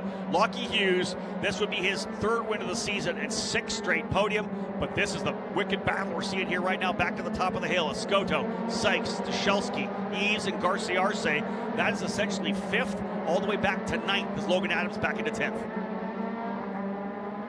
Hughes leading the way. You got to wonder if Christian Brooks just trying to be patient with that flat spot on the tire. Really couldn't attack nearly as much as he would have wanted to in these final couple of laps. And the big thing for him is he can't risk another incident. He can't risk getting pinched down by Escoto. He's got to get a good result here. He talked about risk versus reward, too. And he's front row starter tomorrow. Unless we go quicker, that's the one thing. Drivers could potentially go faster in this race than they did their 2nd fastest lap in qualifying. This is Locky Hughes, the turn 3 motorsport driver, just letting it go, just driving out there, not thinking, driving. We saw that in the last lap of the race, where he just put his head down, trying to put those quality laps down. Out of turn number 14, ladies and gentlemen. Oh, together is a Scoto, and oh, it's Sykes. You're kidding me. Up the hill. Let's cap this one off first. It's back-to-back jacks for the Aussie as Locky Hughes wins the second race here at Road America, the winner for Turn 3 Motorsports. And what did we just talk about? And that was Sykes not wanting to give it up. He and a Scoto contact into Canada corner. That shakes everything up. That is 2 races in a row for Sykes on the final lap. Let's have a look at the replay of the contact there. Coming down to the corner, Sykes actually gets into the back of a Scoto and loops him around. Danny Dashelski and Braden Eves say thank you very much. So you wonder what... Yeah, 3 points there for Dashelski. I want to see that replay again. Let's have another look at that, because I wonder whether or not he was blocking in the inside. You wonder whether a Scoto might have checked up a little bit, you know what I mean? Because you're rolling into the corner. But indeed, contact from the back, spinning him around. Here we have a look at it. He's a half lane inside. I just think Sykes misjudged the braking zone, honestly. I would agree, and there's really nowhere to go for Simon Sykes. I don't know that he's going to have really any damage to the car. Front wing, he's just damaged the front wing there. That's going to be probably all it is. But man, you think about Sykes, where he was, and they're literally going to be looking over at each other here. I'm sure that'll be a look at Simon looking to the right there with the helmet turn. Absolutely. A great conversation when they get out of the race car. So let's relook at this, folks. Locky Hughes with the win. Christian Brooks in second. Liam Skeets 14th to third. I hope everyone down in New Zealand is cheering for this kid. We love having Liam up here. What a driver. Third for Liam. Jace Denmark ends up in fourth. Dashelski up into fifth. Braden Eves, who started 11th, he'll take the gift at the end. He and Dashelski, fifth and sixth, respectively. George Garcia in seventh. Logan Adams, career best finish, eighth. Shout out to everybody back at the Racers Grill right now at Newcastle Motorsports Park. Logan, eighth. Cooper Becklin in his debut weekend for TJ Speed. Both those cars in the top 10. He ends up ninth. And Tyke Durst, first top 10, I believe, as well, for Tyke Durst. What a great run for him. His best finish before that was a 13th at the Oval at IRP. Well, that's there you go. There's your unofficial results right now. Locky Hughes, 6 straight podium finishes, 2 straight victories, gaps again the championship. Christian Brooks in second, Liam Skeets in third, Jace Denmark fourth, Danny Dashelski in fifth, Eves, Garcia, Adams, Becklin, and Durst, your top 10. I'll tell you one of the big stories on this as well. Simon Sykes and Scoto for sure. Nikita Johnson, 11th. This kid was the guy everybody's figured was going to win the championship. He came out of the gate so strong, and he finds himself down in 11th position. Tough one for him. And BN Racing, they had 2 drivers in the top 10 for a majority of that race, Scoto and Baptiste. They end up 15th and 17th. Nothing to show for it here today. Neither did Matt Clark and Ethan Ho, Frankie Mossman, Finelli getting together there when Finelli spun. All in all, tough. Yeah, you got to think with Simon Sykes, though, that is the last lap on the last set of corners, 2 races in a row now. True. Now is that going to get into his head coming into tomorrow morning? Now he knows that he has got to put maximum points potential on the board because he has thrown away championship points by not crossing over in the first race, going off spinning in turn 14. Granted, no damage to the car. Yep. Now they've got a little bit of damage to that car that they got to work on overnight. It looks fairly minor, but front still. wing maybe right front, right? There's not going to be a lot of damage to that car. But the bottom line is sacrificing the championship points. That's the story for Simon Sykes. Watch this driver rolling that car into victory lane. Locky Hughes. How about back-to-back jacks for the driver from Australia, now living in Carmel, Indiana? This is all going the right way for Locky Hughes. Listen, I'm going to let you call this right now. I'm going to head to victory lane. You throw it down to me. I'll throw it back up to you. We got USF2000 getting ready to roll. But it's victory lane time with this guy here, Locky Hughes, winner in USF Pro 2000 Race 2. Yeah, but you got to be happy for Locky Hughes, though. He has put together a whale of a season with that R next to his name for Turn 3 Motorsports. He has just been up front and here at Road America looking to grab a broom tomorrow morning. Here at America's National Park of Speed. Christian Brooks with that lockup into turn 5 on the first of the restarts. Had to kind of be mindful of those Continental tires, finishing in that second spot. Liam Skeets, though, 14th to third step on the podium. Either way, a great day. All 3 podium drivers have that R next to their names. Here in USF Pro 2000. Rookie campaigners, but turn 3, Paps, TJ Speed, all on the podium here in race number 2. Of course, race 3 is tomorrow morning. And for those of you watching on the stream on YouTube for the USF Pro Championships, thanks for tuning in. We've got another race coming back to back, so it's going to be a little bit of a pitch and catch for Rob and I here once he gets down to Victory Lane for the celebration. Once we get the celebration underway for USF Pro 2000, we'll get right into USF 2000. Again, this is going to be a race resumption. So this is technically going to be race 1 for USF 2000 coming up here to end our day at Road America, as these teams will now start bringing their pit carts all to pit lane, and these cars will roll behind the Honda Civic Type R safety car for the USF 2000 championship. But you look at USF 2000, again, a race resumption. We got a couple of laps under yellow, started the race time. We were under yellow with a, I don't want to say torrential downpour, but it was a frog washer or a gully splash, depending on how you want to call it. Either way, the frogs were happy, racers were not. We had some moving water across the racetrack very early on after that second pace lap, and many of the drivers said that this was not going to be drivable. And for driver safety, certainly the utmost important thing here within the USF Pro Championships, electing to come to pit lane, throwing the red flag, and giving us the opportunity to resume the race here with race control. Certainly the series, Road America, working together with the NTT IndyCar Series race control and partners, getting a chance to get to race tomorrow. So let's go down to Victory Lane. Rob Howden. Thank you so much, Eric. Pretty loud down here right now as the drivers at USF 2000 are working their way out here. We'll give them a chance to get out on pit lane before we get things underway. The Knapp family joining me down here in Victory Lane. The Elite Engines Grand Prix of Road America. As I said, we are going right back at it. Drivers in USF 2000 rolling off the mock grid up onto pit lane. We'll give them an opportunity to get out here so we can get things rolling here in Victory Lane. 3 drivers, deserving drivers, ready to get out of here. Final driver out there. Yeah, we'll get things underway now, a little more quiet. Finishing in 3rd spot here today, folks. What a tremendous drive for this guy here from TJ Speed Motorsports. Started 14th, finishes in 3rd. Liam Skeets, P3. What a drive for Liam. 3rd spot to bring him in his 3rd place trophy. Kathy Knapp will come in here from Elite Engines. A well-deserved run there, Liam, from 14th up into 3rd. What a drive for the Kiwi, getting himself some much-needed points to move up the order in a great fight for the championship. Great drive here as well. Led for a time, but ends up finishing in 2nd. Folks, put your hands together from Pabst Racing. Christian Brooks finishing in 2nd. Steve Knapp will bring that P2 trophy in. Great run for Christian. We had him in the booth for the USF 2000 rain delay. Did a great job up there, but what a run for him. A very crucial point. It's getting tight up top. But the driver getting the job done, folks. This is a 6th straight podium, 2 straight wins, back-to-back jacks. How about a round of applause for my winner today? Locky Hughes wins again. Locky, let's have a chat first. Dude, it's working right now, isn't it? Yeah, I guess so. I mean, yeah. How did it feel out there? I know that you got a lot of pressure for the first race. You kind of looked like you just settled in and started banging out great laps. Yeah, I mean, it was a bit of a weird race. I mean, it was a big crash at the start. I hope everyone involved with that is all right.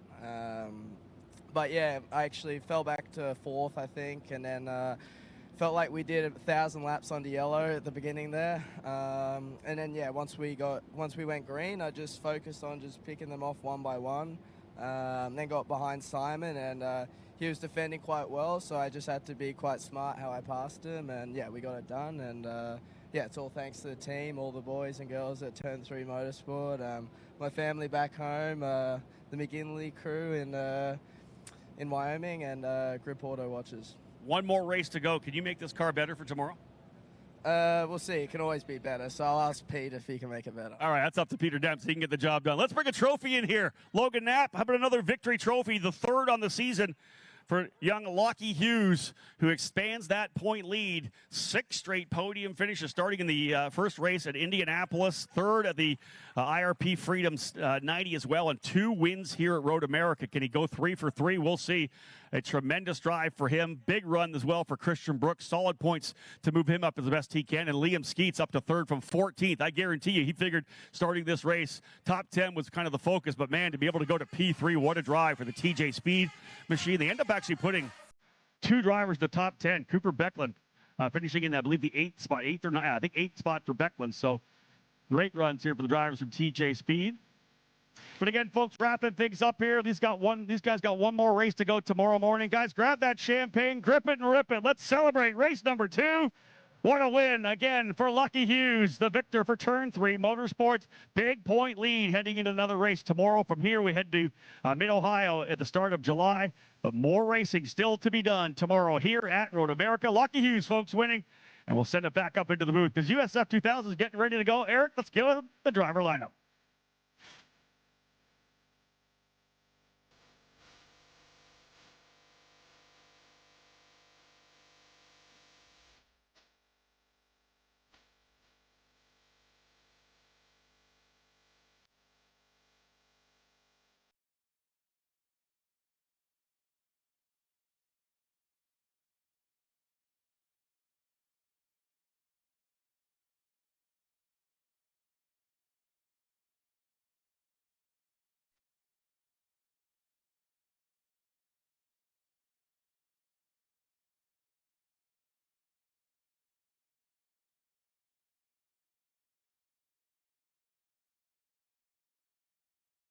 All right, at the conclusion of USF Pro 2000, we move right to USF 2000. Again, race resumption. The green flag never officially came out, but we did complete 1 race lap under the yellow, brought the field to pit lane under the rain. So we will go out on the pace lap to complete lap 2 and then go green from there. So 10 laps going to be the distance for USF 2000 here. Presented by Continental Tire. My name's Eric Miller, the track announcer here and the voice at Road America. Always enjoy working with the USF Pro Championships and Rob Howden. We're going to let Rob work his way back towards the VIP tower here on the east side of the front straightaway. But while we have a moment waiting for Rob, I do want to say thank you to the United States Air Force. They're doing our flyover for the race tomorrow, and they are all here enjoying the sights and sounds of the USF Championship on the TireRack.com Starters Bridge right now. It's great to have those folks with us celebrating. Of course, their ability to perform for us tomorrow, and want to thank them for their service, as well as those of you serving abroad as well in all of our nation's military fighting force. We look at the field for the USF 2000. Of course, again, underneath some less than ideal conditions earlier today, just about 5 hours ago with that race, just about getting underway. But for the safety of the drivers, certainly with some standing water and a very heavy rainfall, bringing out that red flag. But a tale of 2 different days, all in a 5-hour window, with the sunshine out, track temperatures now reaching about 88 to 90 degrees on the asphalt. Ambient temperature still fairly cool, though. A nice day here in Wisconsin, all things considered, 60 degrees. For those of you tuning in, maybe over in the UK, fairly normal wet to sunny weather that you can experience. Wisconsin weather changes about every 15 to 20 minutes. So if you don't like the weather here, you just kind of wait for it to change. And that's been the story of the day today. Looking at our starting grid, starting in the 11th row, that is the 7 of Jace Bacon for Jay Howard Driver Development. In row 10, the 93 of Giovanni Cabrera for Exclusive Autosport will start 20th. Starting 19th, the 9 of Tanner DeFabis for Jay Howard Driver Development. Moving into the 9th row is the 95 of Anthony Martella for Exclusive Autosport, and the 17th starting position of the 11 of Quinn Armstrong for D-Force Racing. Starting in the 8th row, the 57 of Carson Etter for DC Autosport, and inside row 8 is the number 12 of Maxwell Jameson for D-Force Racing. His teammate Lucas Vicari will start 14th in row 7. Also, Xavier Kukai for VRD Racing will start 13th. In the 6th row, Brady Golan for D-Force Racing in the 18. The 58 is Ayrton Houck for DC Autosport. That makes up row 6 here for USF 2000. In row 5, the 22 of Hudson Schwartz, rookie campaigner for Pabst Racing, that local team out of Economowoc. And our guest in the early going today, our first race of the day, Evagoras Papasavas for Jay Howard Driver Development. He's going to go off 9th today, and in his words, patiently aggressive here on the start for Evagoras Papasavas. In row 4, starting in the 8th position, Nicholas Giaffoni for D-Force Racing, and Elliot Cox will start 7th for Sarah Fisher Hartman Racing. G3 Argos for Jay Howard will start 6th. The 23 is Sam Corey for Pabst Racing will start on the inside of row 3. Michael Costello on the outside of row 2 for Jay Howard. Joey Brienza will start inside row 2. And then your front row, Max Taylor for VRD Racing and Max Garcia in the 24 will start on the pole for Pabst Racing. And Garcia, I think, was probably going to have that edge in the start in the wet. Now we've got a little bit different racetrack. Rob Howden joins us again now that you've had a chance to kind of take a deep breath and grab a sip of water from Wisconsin's finest. What are we looking at USF 2000 here to start race 1 now? This would have been race 2, but this is race 1 now. I'm actually good right now because as I was walking over there, some fans in a golf cart, I got jumped on the back. I got a ride over to Victory Lane. That's solid, right? I didn't have to run. I started running, but I got a ride, which we need to organize that more. That was really good. I did run back. So I can tell you it's not a fun run. I did that for juniors a couple years ago. I had a run. I didn't have a golf cart. Yeah, that was brutal. I hear you. I hear you. Yeah, these guys obviously were so anxious, right? They wanted to get that first race already in the books. They're going to have to come back tomorrow morning and get race number 2 done. So we'll see how it all plays out. A little bit of a shortened race, as we know. We talked about that a little bit. So, again, double file start still, though, not a single file, even though we have a lap or 2 in the books already. So it'll be essentially a 10-lap sprint here for the drivers in USF 2000. And as you mentioned up front, Max Garcia, very impressive in qualifying. He'll take that P1 spot. Max Taylor in the 2nd position. Joey Brienza in 3rd. 4th, Michael Costello. 5th, Sam Corey. 6th, G3 Argyros. It'll be also 2:09.7 fast lap for Max Garcia. Does anybody go quicker? Because it's your 2nd fastest lap, or if you go quicker in the other race. So we'll see what happens in terms of potentially going quicker in this race as well. So there he is right there, your point leader out of Coconut Grove, Florida, in the Advanced Auto Parts Pabst Racing Tatis USF22. And again, we talk about the Continental tires on all 4 corners of all of our cars, the Elite Engines power plant, 2-liter in the back. This guy is ready to get at it again. He's had a great season already. He's got 4 wins. Here's the one thing, too. Other than IRP, he's won every weekend.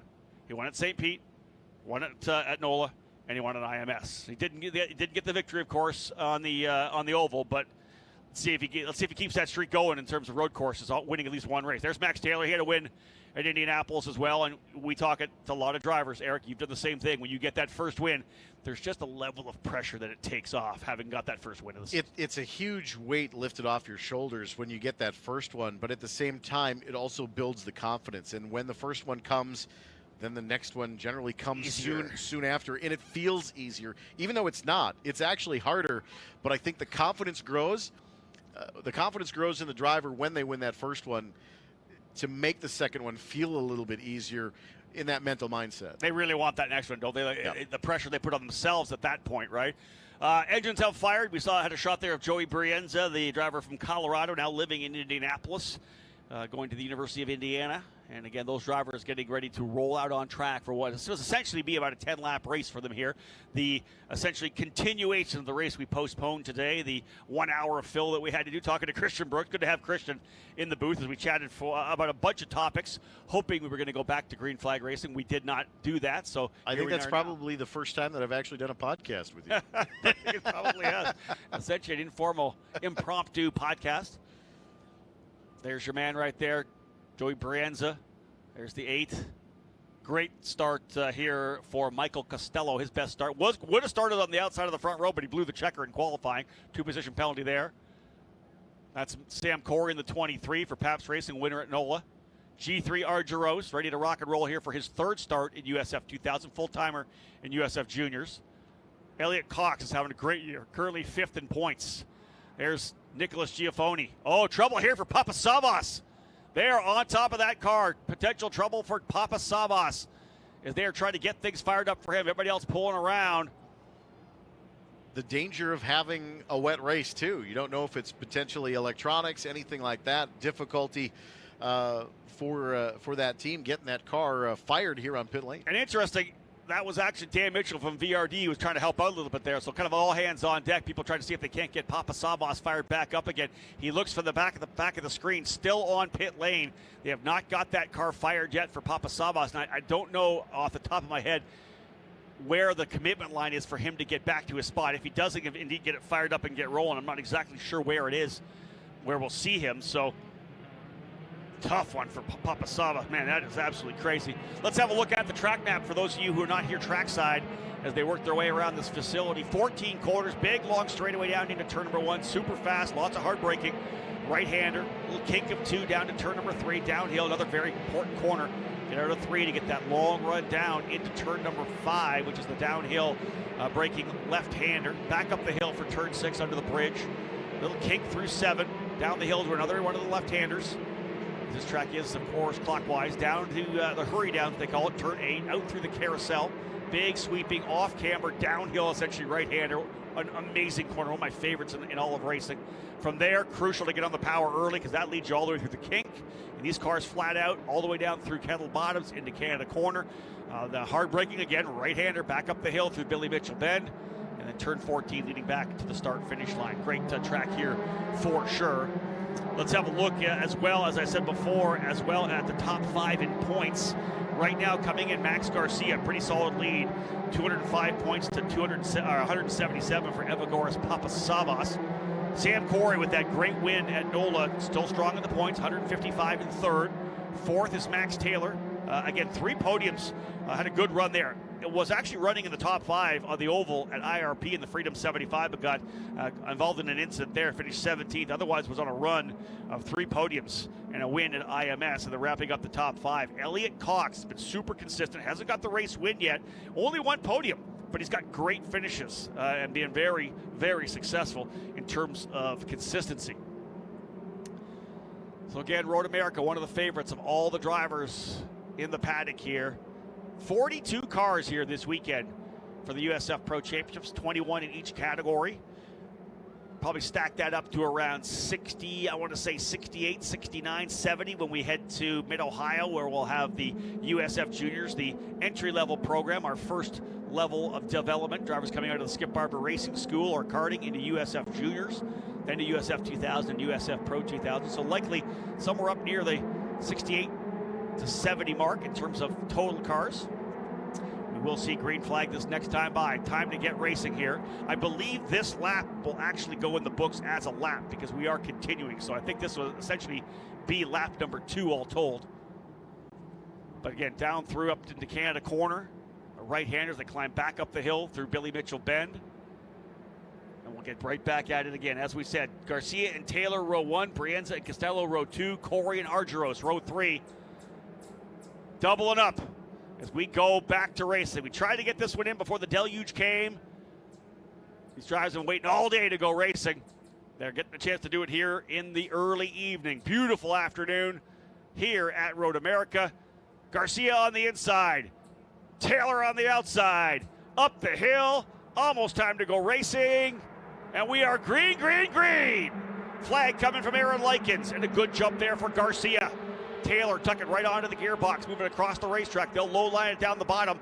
Taylor gets his best jump he can. Can he go around the outside and lead? He's got a pretty good run. 3 wide, a little bit further back.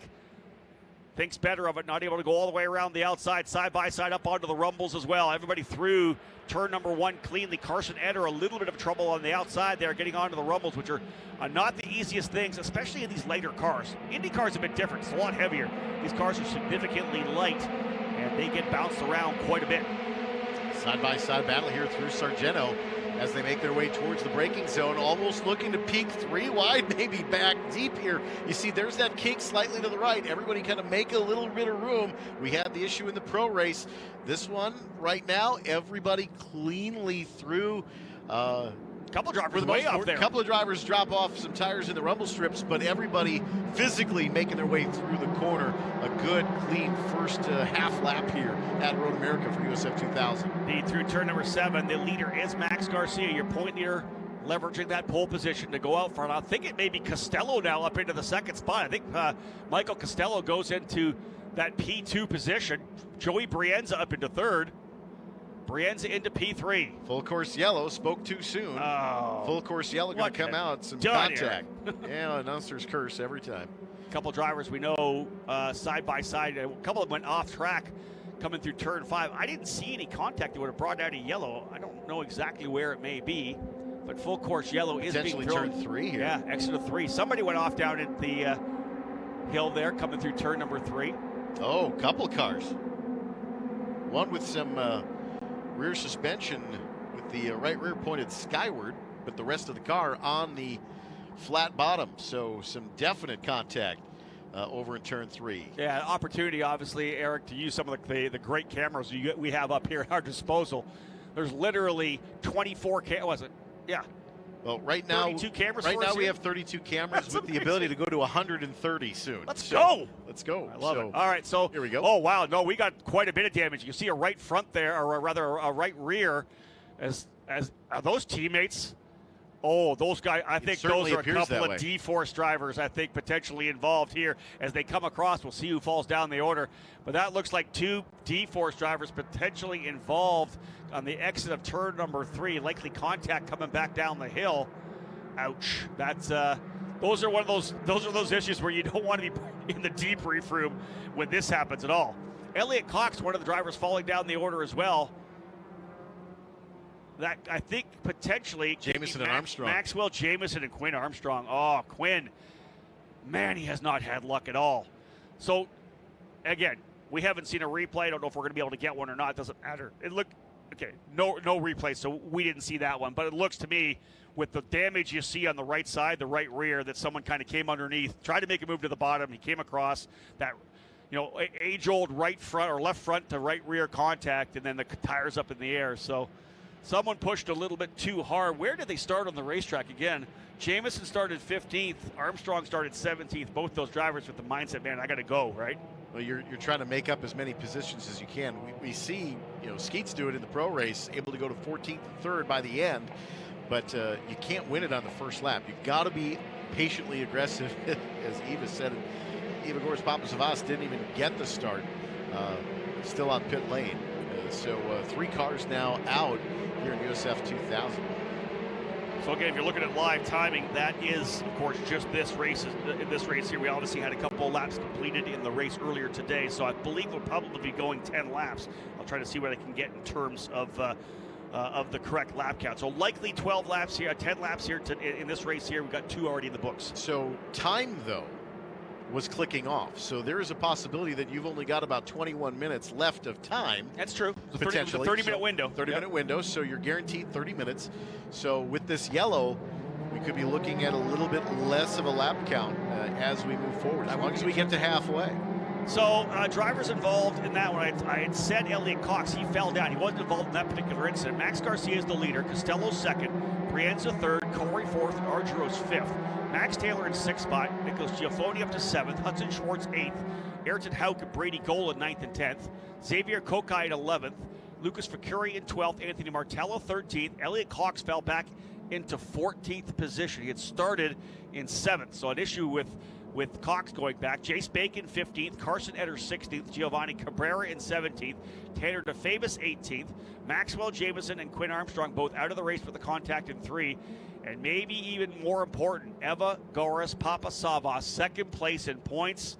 I don't think he made it onto the track. We have not got a lap for him yet. I'm sure they're going to continue to work on the thing, because even if he goes out and gets 1 lap in, he's going to finish 19th instead of 21st. So I expect they're trying to get him in that.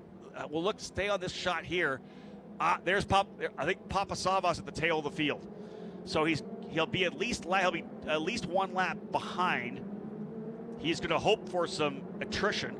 Well, he's got 2 spots if he can stay out. That's it. 1 lap, right? 1 lap gets him 2 spots, which is a couple of points.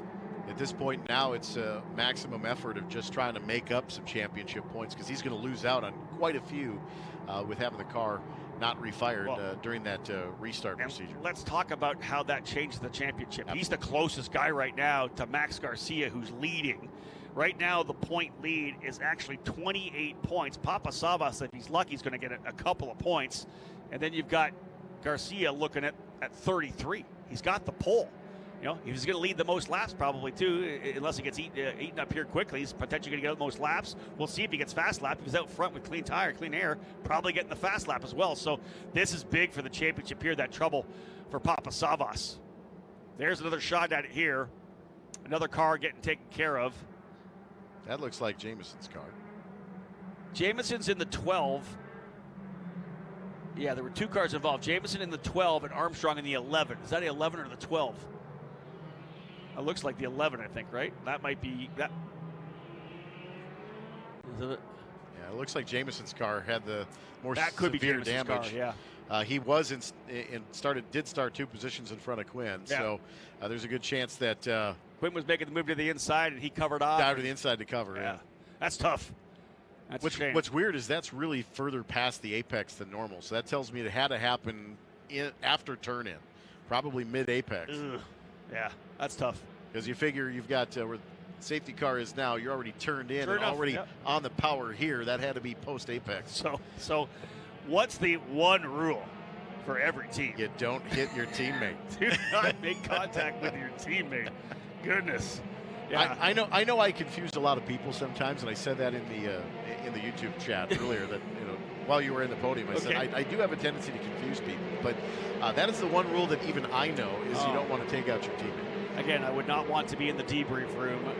Front of the trailer is not going to be a fun place there. Oh, yeah. No, not good at all. Again, some big movers, though, as we know, right, guys getting up there from being further back, which I think is big for them. A number of drivers getting, moving up a little bit here. Even a driver, Taylor obviously went backwards for the front row, but Hudson Schwartz is digging in there as well. He's got a couple of spots. Eric Hauk picked up a couple of spots. No one getting a ton, but everybody getting a couple of spots. G3 Argyros actually up into the 5th position. He started 6th, so he gets a position. Michael Costello may be the driver to watch. It was a very impressive run early. He was able to, he qualified 2nd. Started 4th because he blew the checker in qualifying. They gave the checker flag and he went around as a flyer.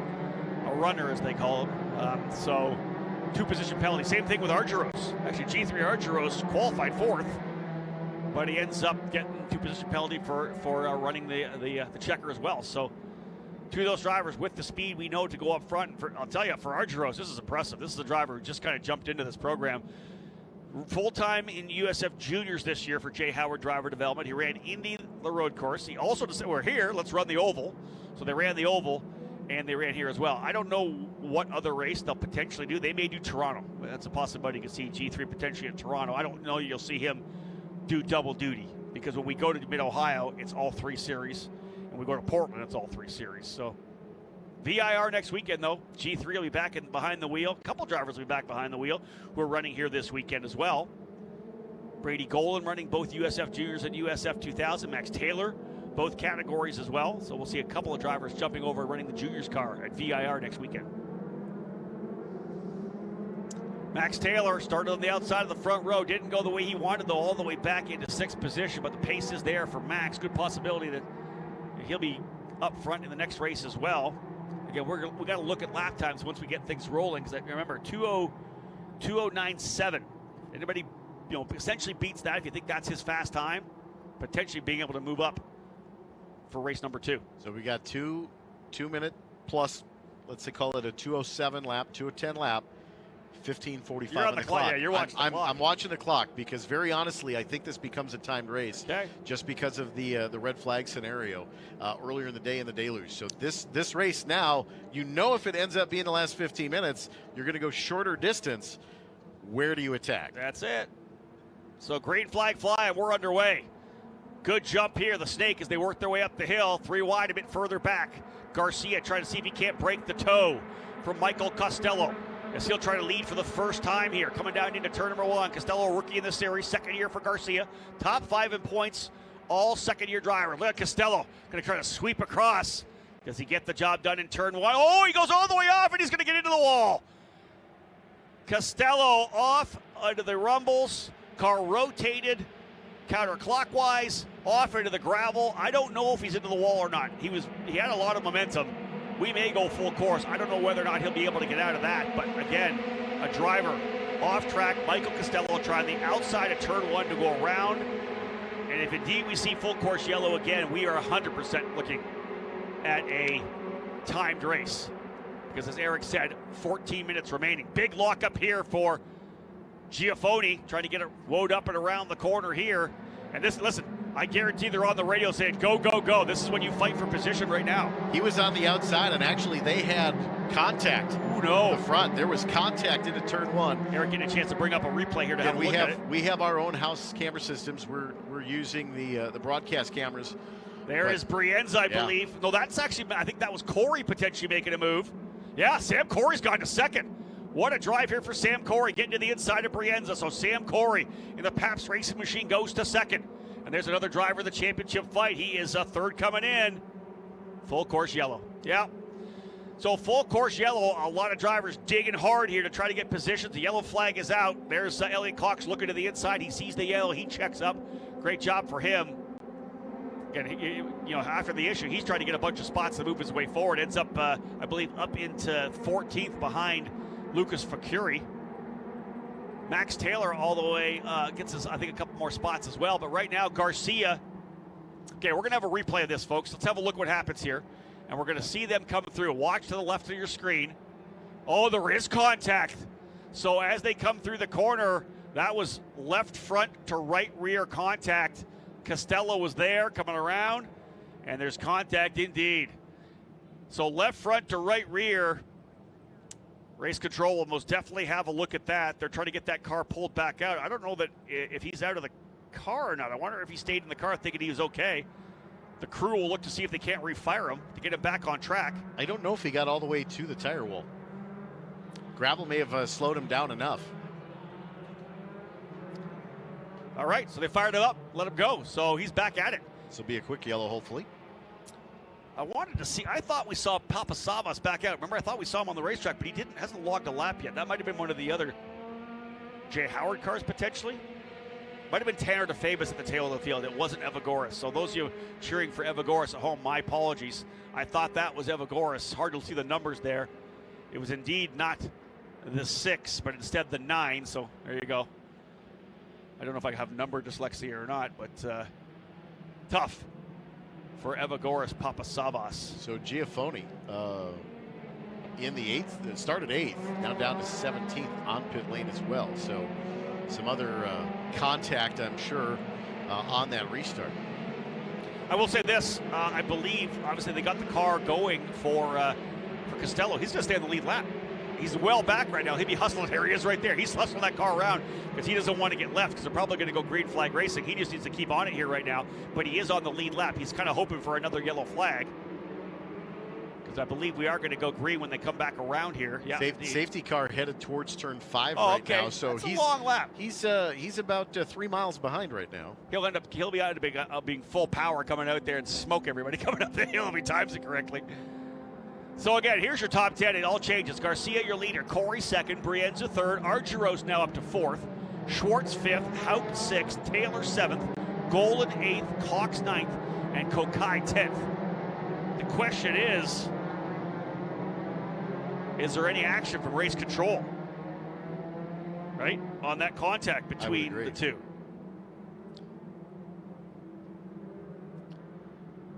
So we'll see. I'll throw a little text off here to see if I can get some information here, a little research. But that, that's a decision you really don't want to see race control have to make. Yeah. But at the same time, both drivers were in a position to avoid that contact.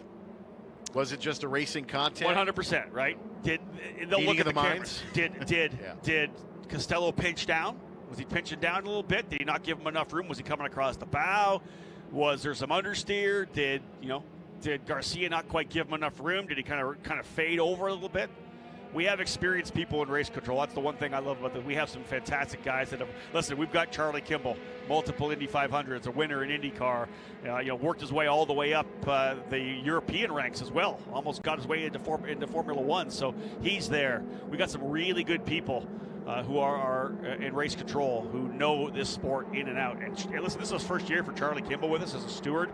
He's fantastic. I had a chance to sit in on a couple of his debriefs talking about, looking at penalties and whatever it may be. Man, he does a tremendous job. Not only is he fantastic, of course, on the broadcast, the NBC broadcast for Indy Next, alongside Kevin Lee, but this guy is a fantastic race director as well.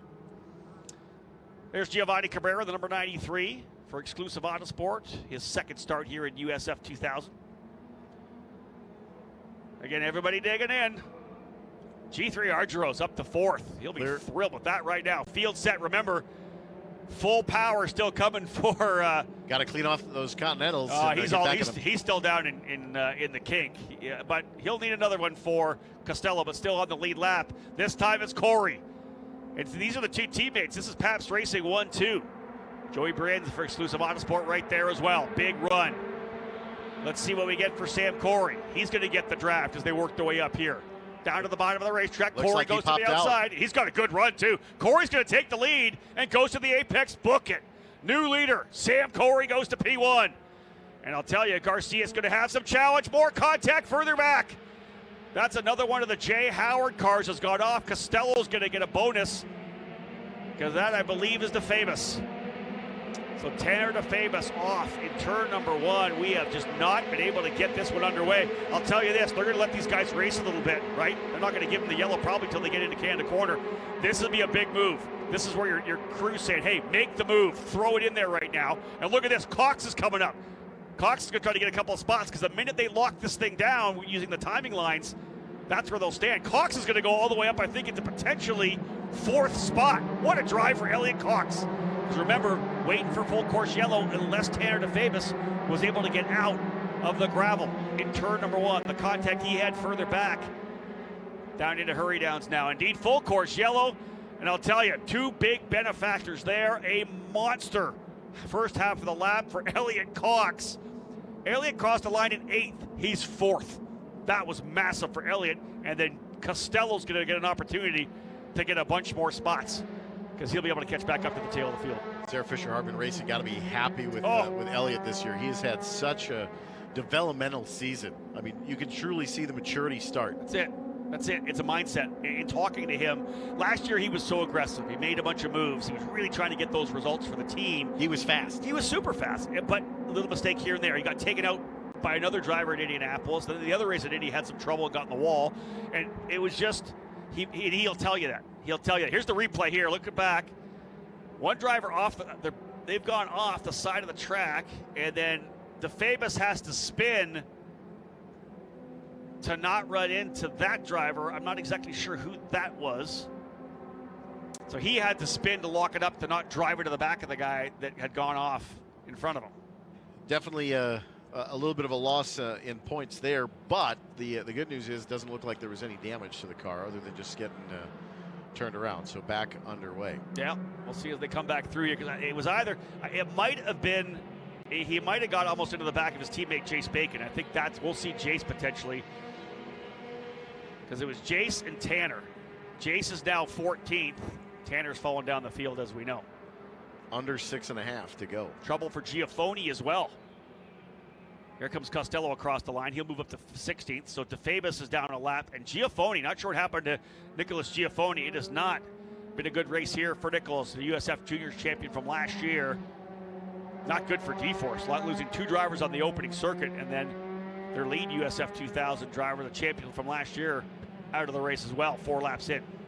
6 laps down, essentially 4 more to go when they come back around, but only 5 minutes. So I would assume, now granted, is this the last race of the day? Yes, it is. I wonder if we just keep racing. I wonder if they'll worry about the time limit. We just keep racing here right now. Trying to get some input from race control, but nothing yet coming from. And I think that may be something that they're going to review post race and then evaluate. And then again, this is also a coaching opportunity for both drivers. I'll say this, Eric. our race control will tell you if they can get it done in the race, that's what they want to do, right? They want to make sure that it gets laid down in the race. Otherwise, here come the video, here comes the onboards, right? And to see exactly what happened. And you take, I always say, anytime I used to write race reports, in my karting days, I was writing those race reports, I'd ask the guy who won what he thinks, I'll ask the guy who's second what he thinks, and ask the guy in third for the truth. Because he's the guy that's back there watching it all happen, right? So, indeed, everybody's going to have a feeling on that, and I would think that potentially the video from both those guys is going to be good, but I think that video from Joey Brienza, P3, is going to be helpful as well. But nonetheless, nothing has been taken as of yet, and it's still now Corey up front, Garcia in second. Sam Corey, a great pass on that restart. He'll have to try to see if he can't defend. I haven't seen live timing on the screen we're watching here click over to time yet. So we may be able to, because we're the last session of the day, allow these drivers to get all their laps. Again, hoping to get some input from race control on that. Asking quickly if it's a timed race or whether it's laps. We'll see whether or not what we get here from race control. But indeed, going green this time by. It will be lap number 7. So we'll have essentially 4 to go. It says 4. I think we're actually still 4 to go. We'll see how it plays out. Right now they're saying close. I'm not getting any input yet. But drivers will get rolling. Again, we're talking sub 2 or upper 2-minute laps. So it's at least 8 minutes at the very least to get 4 laps in. So I'm guessing we may get 2 to go here. All right. That would be my assumption. Okay. But I know nothing. No, I just got the call. We are on time. So there is 3 minutes and 34 seconds left. We are now on time. Green and a white. There it is. We just switched it over. Green and a white, we're saying here. This is it. 2 laps. Oh, big snake for Corey coming up the hill. Doing whatever he can to try to break the draft. Great start for Elliot Cox, though, as well. Kind of tucked right behind Brienza. A podium for him at his home race at Indianapolis. He was thrilled with that. Oh, look at this. Big move down the bottom. Oh, hold on. They'll work their way through turn number 1. Corey to the bottom. Oh, they stack him up coming out of the corner. Argyros looking aggressive coming down the hill. This could get ugly in turn number 3. Got one way wide, but stayed on the power all the way through. Still 2 by 2 by 2 by 2. I think Corey was able to hold it. Eric coming out of the corner. We'll see if he's the first car we see. And he's back on the snake again. That's Joey Brienza up into second in the 91. Brienza goes to P2. Big run down under the Sargento Bridge into turn number 5. Who's going to lock it up? Brienza trying the outside. Remember, white flag's going to fly next time by. Timed race. Elliot Cox up there into the third spot. He's going to try to get to the inside of Brienza up the hill. Oh, and thinking about it was Garcia as well. This guy's already got a massive point lead. The guy in second didn't even start the race. He just got to take it home, bring it home for more points. That's where Garcia's got to be smart here with a big points lead. He's going to gain more on Jay Howard's and of course Papa Savas. Oh, what happened there? We see them inside. 8. Oh, there's no contact. Max Taylor trying to give him the room. He's going to go around the outside. Garcia's getting eaten up here right now as he's trying to hold the outside with Max Taylor. Oh, man, that was some tense moments coming down through turn number 8 into the hurry downs. Kink side by side. Great run for Ayrton Hauk. I think he's into the top 5 or top 6. Hauk, I think, up to 6th by G3 Argyros. It's getting dicey here. Kettle bottoms. Oh, that's into the grass on the outside as well for Garcia. Wow. Argyros battling it out with Xavier Kokai as well. He'll go wide out of the corner. Couple of drivers having to get on the power. Back up the hill. White flag will fly this time by. This will be it, we believe. Let's keep a look here at Aaron Likens. Yeah, the white flag in the hands of our starter. And up the hill, Sam Corey looking to get his second win of the season. He's got Garcia behind him. This could be huge for Corey as well to get his second victory. He's got a nice little lead as they come across the line. Corey, P1, Brienza second, Cox third. White 3 wide at flying. 3 wide at the white. Why not? How about 4 wide? Yeah, let's do it. Let's go 4 wide. Why not? Oh, boys, and hold on coming through here. You just wait for one driver to get shuffled Everybody off the gravel. through. I know. Unbelievable. I was waiting for some guy to go shooting across the screen. Front 3 drivers have checked out. We got a good little fight here as well, though, for 4th, 5th, and 6th with, with Garcia, Taylor, Hauk in the middle of that fight. Here they come again, down into it. down into turn number 5. Final time. Everybody trying to scrap for some more. Joey Brienza trying to get his first USF 2000 victory. He's putting the pressure now. There's Ayrton Hauk. He's trying to come away with a big win. On to the outside of him. Oh, watch yourself, guys, coming through the turn number 5. Who's looking to capitalize behind them, though? I think that's Kokai coming up the hill. Oh, Hauk, can he use him? Elbows out. Yeah, he is elbows out. Ayrton Hauk, he had a great run going at the Freedom 75. Lost the car, got into the wall, and actually got into to Max Taylor. Really trying to bounce back. For a driver like Ayrton Hauk here right now, they're essentially race to race. They don't have the budget to do this, right? He's doing whatever he can. He's got people backing him. A bunch of great people, great businesses have stepped up to kind of help Ayrton Hauk. This guy is a shoe on a shoestring budget. And to see him running for DC Autosport where he is right now, amazing.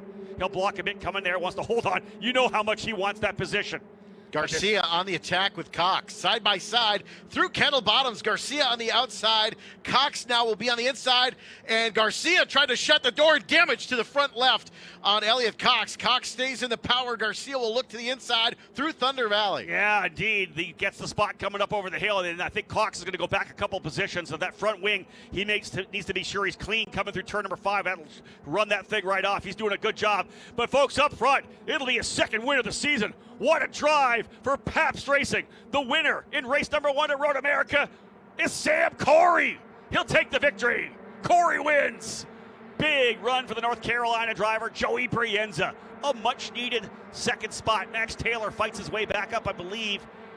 No, live timing missing me up a little bit. I think it's actually Garcia into 3rd, Max Taylor 4th, and Elliot Cox 5th. So Garcia fights his way back up in a great scrap between he and Elliot Cox. Cox holding on for a top 5. Ayrton Hauk in 6th position. Started 11th, goes to 6th. Michael Costello, he got lucky with some yellows and he capitalized. Back up to 8th. Yeah, that last yellow, but boy, what a makeup of some time there for Costello. Getting lucky with that secondary yellow on the restart. Able to make up a bunch of spots. Wow, so Corey with the victory by 0.8 of a second over Joey Brienza. Both these drivers needed some good results coming into the event here. Joey Brienza 6th, Corey 3rd. They're both able to get gain some ground on Max Garcia, although who fights back to 3rd, was looking at a 4th place finish. He was able to capitalize. I'm not sure, but time and scoring showing Max Taylor in 3rd. Yeah, but we don't. Oh, yeah. See, I don't know that he. Well, maybe he is. It looked to me like Garcia had the position coming up, but Taylor may have got him. So they could be Max Taylor in 3rd. And they went side by side at the line. So I think we obviously saw the action coming through that corner and then went back at it. So indeed, Corey, Brienza, Taylor, Garcia, and Cox. That's what we're seeing on live timing. So that's been updated. Hauk in 6th, Hudson Schwartz in 7th.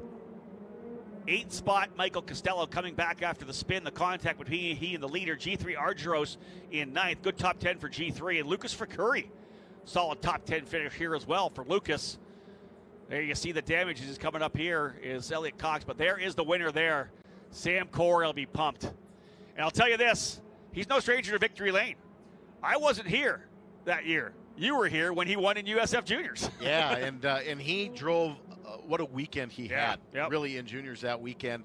Strong, there with juniors you kind of expect a little bit of fireworks there, but for the podium finish. But he really buckled down on day 2 and just put together a really solid finish then, and you knew that he was going to be something special. And I had Sam on my podcast this week to kind of preview Road America. We talked about that, how excited he was to come back to here where he got those wins in USF Juniors a couple of years ago. Corey, as we said, with the victory. Joey Brienza in 2nd, Max Taylor 3rd. Big one for Brienza as well. And here comes Corey. He'll be pumped. Pabst Racing, another victory in USF 2000, this time with this young 16-year-old. See the sponsor there on the car, Windsor Windows and Doors. He's got the Stilo on the side. Again, just a tremendous young driver. Great young kid, too. Well-spoken. Sponsor's dream for sure. And he is loving it. Big victory for Sam Corey. Eric, I'm going to let you pick it up here. I'm going to head down there and get a chance to talk to these top 3 drivers. Big celebration for, of course, Pabst Racing for Sam Corey. It means so much for Augie Pabst and that entire family. Of course, with the local contingent out of Oconomowoc, they continue to just be so successful with USF2000 here at Road America. Still trying to find that first pro win. Maybe have a chance on Sunday on day 3 here at the Expel Grand Prix Road America. Of course, USF2000, there is race number 1. Again, we had the race resumption today. This was the continuation of the rain-delayed or rain postponement. So race 2 now going to happen tomorrow morning instead of this afternoon. So use this race slot for race 1. But Sam Corey, Joey Brienza, Max Taylor did in fact get Max Garcia by a half a car width. It was .0696 at the stripe for Max Taylor, Max Garcia. Super battle there. Elliott Cox soldiering on after getting that wing damage on the entry to Canada corner with the contact from Max Garcia. Throw in that block. But Elliott Cox, a great day nonetheless for Sarah Fisher Hartman Racing Development. Started 7th. Kind of went up and down the order a little bit, but coming away with that top 5 finish. Ayrton Hauk, Hudson Schwartz, Michael Costello again, as Rob mentioned, quite the recovery after dropping all the way back to about 17th at one point. They got the benefit of that last yellow to kind of bunch up the field, and with the contact, able to gain a whole host of some positions within the race order. But Jay Howard, driver development, did not have a good day today. Unfortunately, Evagoras Papasavas didn't even get his race started or restarted. And then Tanner DeFabis had the contact and the spin to avoid in turn 1. And Jace Bacon soldiering on to 14th for Jay Howard driver development. Did have, of course, Michael Costello and G3 finish 8th and 9th respectfully. Going to celebrate here at Road America at the podiums our final celebration of your satisfying Saturday here at America's National Park of Speed. We'll throw it down to Rob Howden. All right. Rob, not quite ready down there yet. Well, you know, he probably had a run this time. Not sure if he got the golf cart ride. All right, we'll let him grab a breath. All right, now Rob Howden down at Victory Lane. Thank you, Eric. I appreciate it. Had to run my way over here, getting our drivers wrapped up from a couple of interviews, and we'll get things underway, capping off the day's action, capping things off for the day, for the 4 races putting in the books. USF2000 drivers back again tomorrow morning. So let's get things underway. Again, the Elite Engines Grand Prix of Road America. Got some of our good friends from Elite helping us pass out the hardware. Finishing in 3rd spot today. What a wild final lap for VRD Racing. Max Taylor coming home P3. Kathy Knapp is going to help us out with the 3rd place award to Max Taylor. Good points for him for sure. Solid run, winner at Indianapolis. 3rd place here today for VRD Racing. I'll tell you, this was a barn burner for sure. A couple of yellows, but the guys up front fought hard. Elbows up for sure. Coming home in 2nd spot for Exclusive Autosport, Joey Brienza.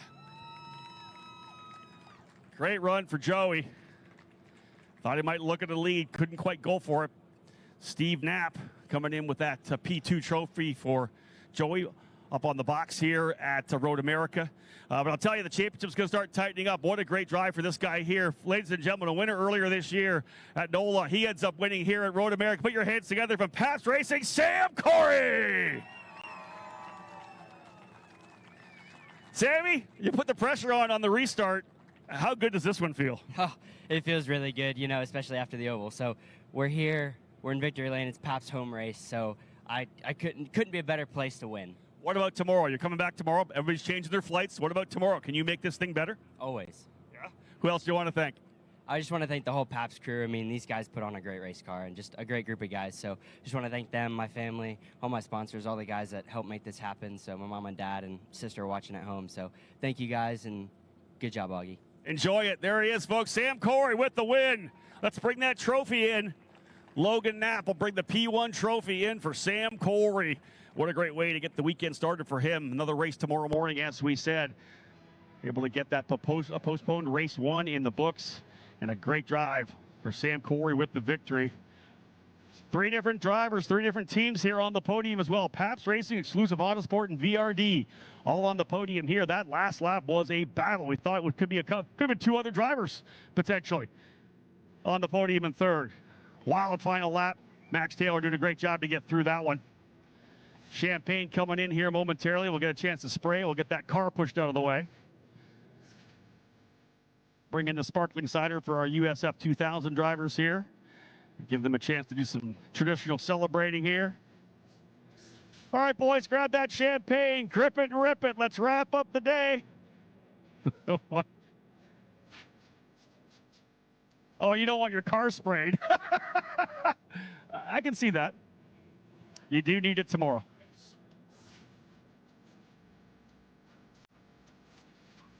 Thanks, Dad, for helping out there. We appreciate that. John, Corey getting in to help it out. All right, guys, give it a spray here. Let's wrap up the day. Grip it and rip it. Spray it up. Here we go. Champagne flying. Folks, one more time. Sam Corey winning today in USF 2000. Joey Brienza in second. Max Taylor in third. 2 more races tomorrow morning, folks. Those you're watching on the YouTube channel, come back tomorrow. We got some great racing for you from America's National Park of Speed. On behalf of Anderson Promotions and Continental Tire, my name's Rob Howden. Bye for now.